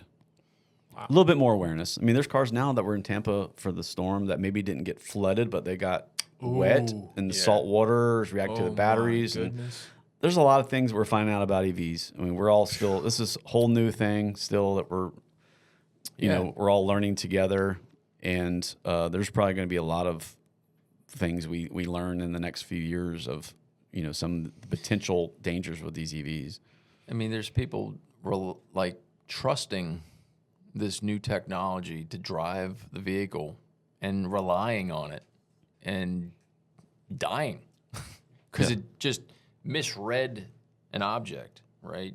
You know, it sees the sun or the sun interferes with the reading of the computer, and it keeps going when it should be stopping, right? So, but they're also sold on this is better. You're going to save on gas. It's better for the environment. And you're sold this pitch, and you're not sold the potential for, well, I mean, one, cost of repairs. That's another kind of untalked about thing. What it's going to cost you to repair these things if these, but also the potential of the dangers of keeping these big, huge lithium batteries in your garage that can just ignite, you know. Dude, have you seen some of the uncontrollable fires that these things produce? They just have to let them burn. It's wild, dude. You watch some of this stuff. It's not like a normal fire. It's if you haven't seen it on YouTube, it's pretty damn wild what these batteries can produce. Is there anything else that you want to talk about that we didn't hit on? Man, we covered a lot. I thought it was a great show. Yeah. So we forgot last time, but we need to bring down a tool to discuss. So I would say, since Brice is here, we got to go with a King Slayer, right? dude, that is my favorite tool. Which one? The King Slayer, the 9/16. Yep. This one? Not the severed, but the OG King Slayer. That's my go-to, man. Yeah. Right there, every day I probably break this sucker out. I don't know if you guys can see this, but it's literally the perfect design. It's, you know, the double bend, the 9/16. It's so thick. It's freaking stout, so that when you twist, I mean, you're not losing any energy in this thing. It's freaking stout, and it's great for pushing, twisting. But if you do not have this, I highly recommend picking it up. So, I've told Matt several times my favorite tool is the King Slayer severed. Yep, I use those too. But I use this when the throw is necessary. Right. But the severed, just like you said, how it's so thick, there's nothing lost, and you can just build it out with extensions. Yeah. Exactly what you need. It's my favorite tool. So do you know if I have the longer one or the shorter one? You know? I don't know what you have. Okay. But I didn't realize there was two sizes of severed. We have plenty. We can get you one. Okay. And these are bendable, these with the white tips on them? Yeah. Okay. Those are all bendable. Those are the T-handle Johnsons. But these Slayers, these are not bendable, right? I mean, if you can bend it, go for it with 9/16. I'm just wondering because you can bend it. We try to have you not bend these because it will fatigue if you continue to bend these joints. Believe it or not, we did have a guy break one of these. I don't know how. I think it was just faulty. Yeah, I think I saw somebody. This was right when we made them. I think he must have been doing something. Oh gosh! I asked him. I was like, "What dent were you fixing that you broke this?" There's tool? no way you're breaking That's that when crazy. you're fixing a dent. I can't imagine. It broke there, and we haven't had another one break since. But I mean, you don't want to bend them here, is what I'm saying. If you're going to bend it somewhere in the shaft that it has. It broke because it was getting bent. That's why. Probably up here somewhere. I don't know where it was, but yeah. That's just my thought. Only because I have done it on different tools, and you can usually tell which ones are not bendable. Just if you break one, send it to me. I want to frame it. Yeah, hang it on my wall because that's kind of a trophy if you break one of these. But these are the Johnsons, the D-handle Johnsons. Those are all bendable. Nice. And they come with that little white tip. Okay, yeah. I have one of those. Yeah, tip. you gave me one of those when you were there. And the tips are diameter specific to the tool. So like they're Is that a 3/8 right there? 3/8. Nice. Yeah, that's definitely a plus. Yeah. Very cool, man. Yeah. Thanks for driving up, Brice. Man, thanks for for your having time. me. That was fun. That was fun for me. So thanks again, guys. Appreciate it. Where can everybody find you? You can find me on the social media. Let's see here. Just look up my name, Brice Kelly, or BRICE. BRICE. Kelly, or you can just go to Facebook. Facebook is CFL Dent Repair, and then Instagram is Brice Kelly Dent Repair. So, yeah. What about you, Matt? The Dent Slayer on Instagram. All out paintless dent removal in Jacksonville if you want your dents fixed. Or you can just go to dentslayer.com, and that has links to all of us, some of the training, the tools, or my local business here. Cool. And I'm Dent Repair Jax, Jax on everything. So that's it. Good job, everybody. Sweet. Thank you so much, Brice. Yeah, you're welcome. See y'all next time. The Dent Slayer, Matt Boyette. Thank you so much for being here. She's smooth.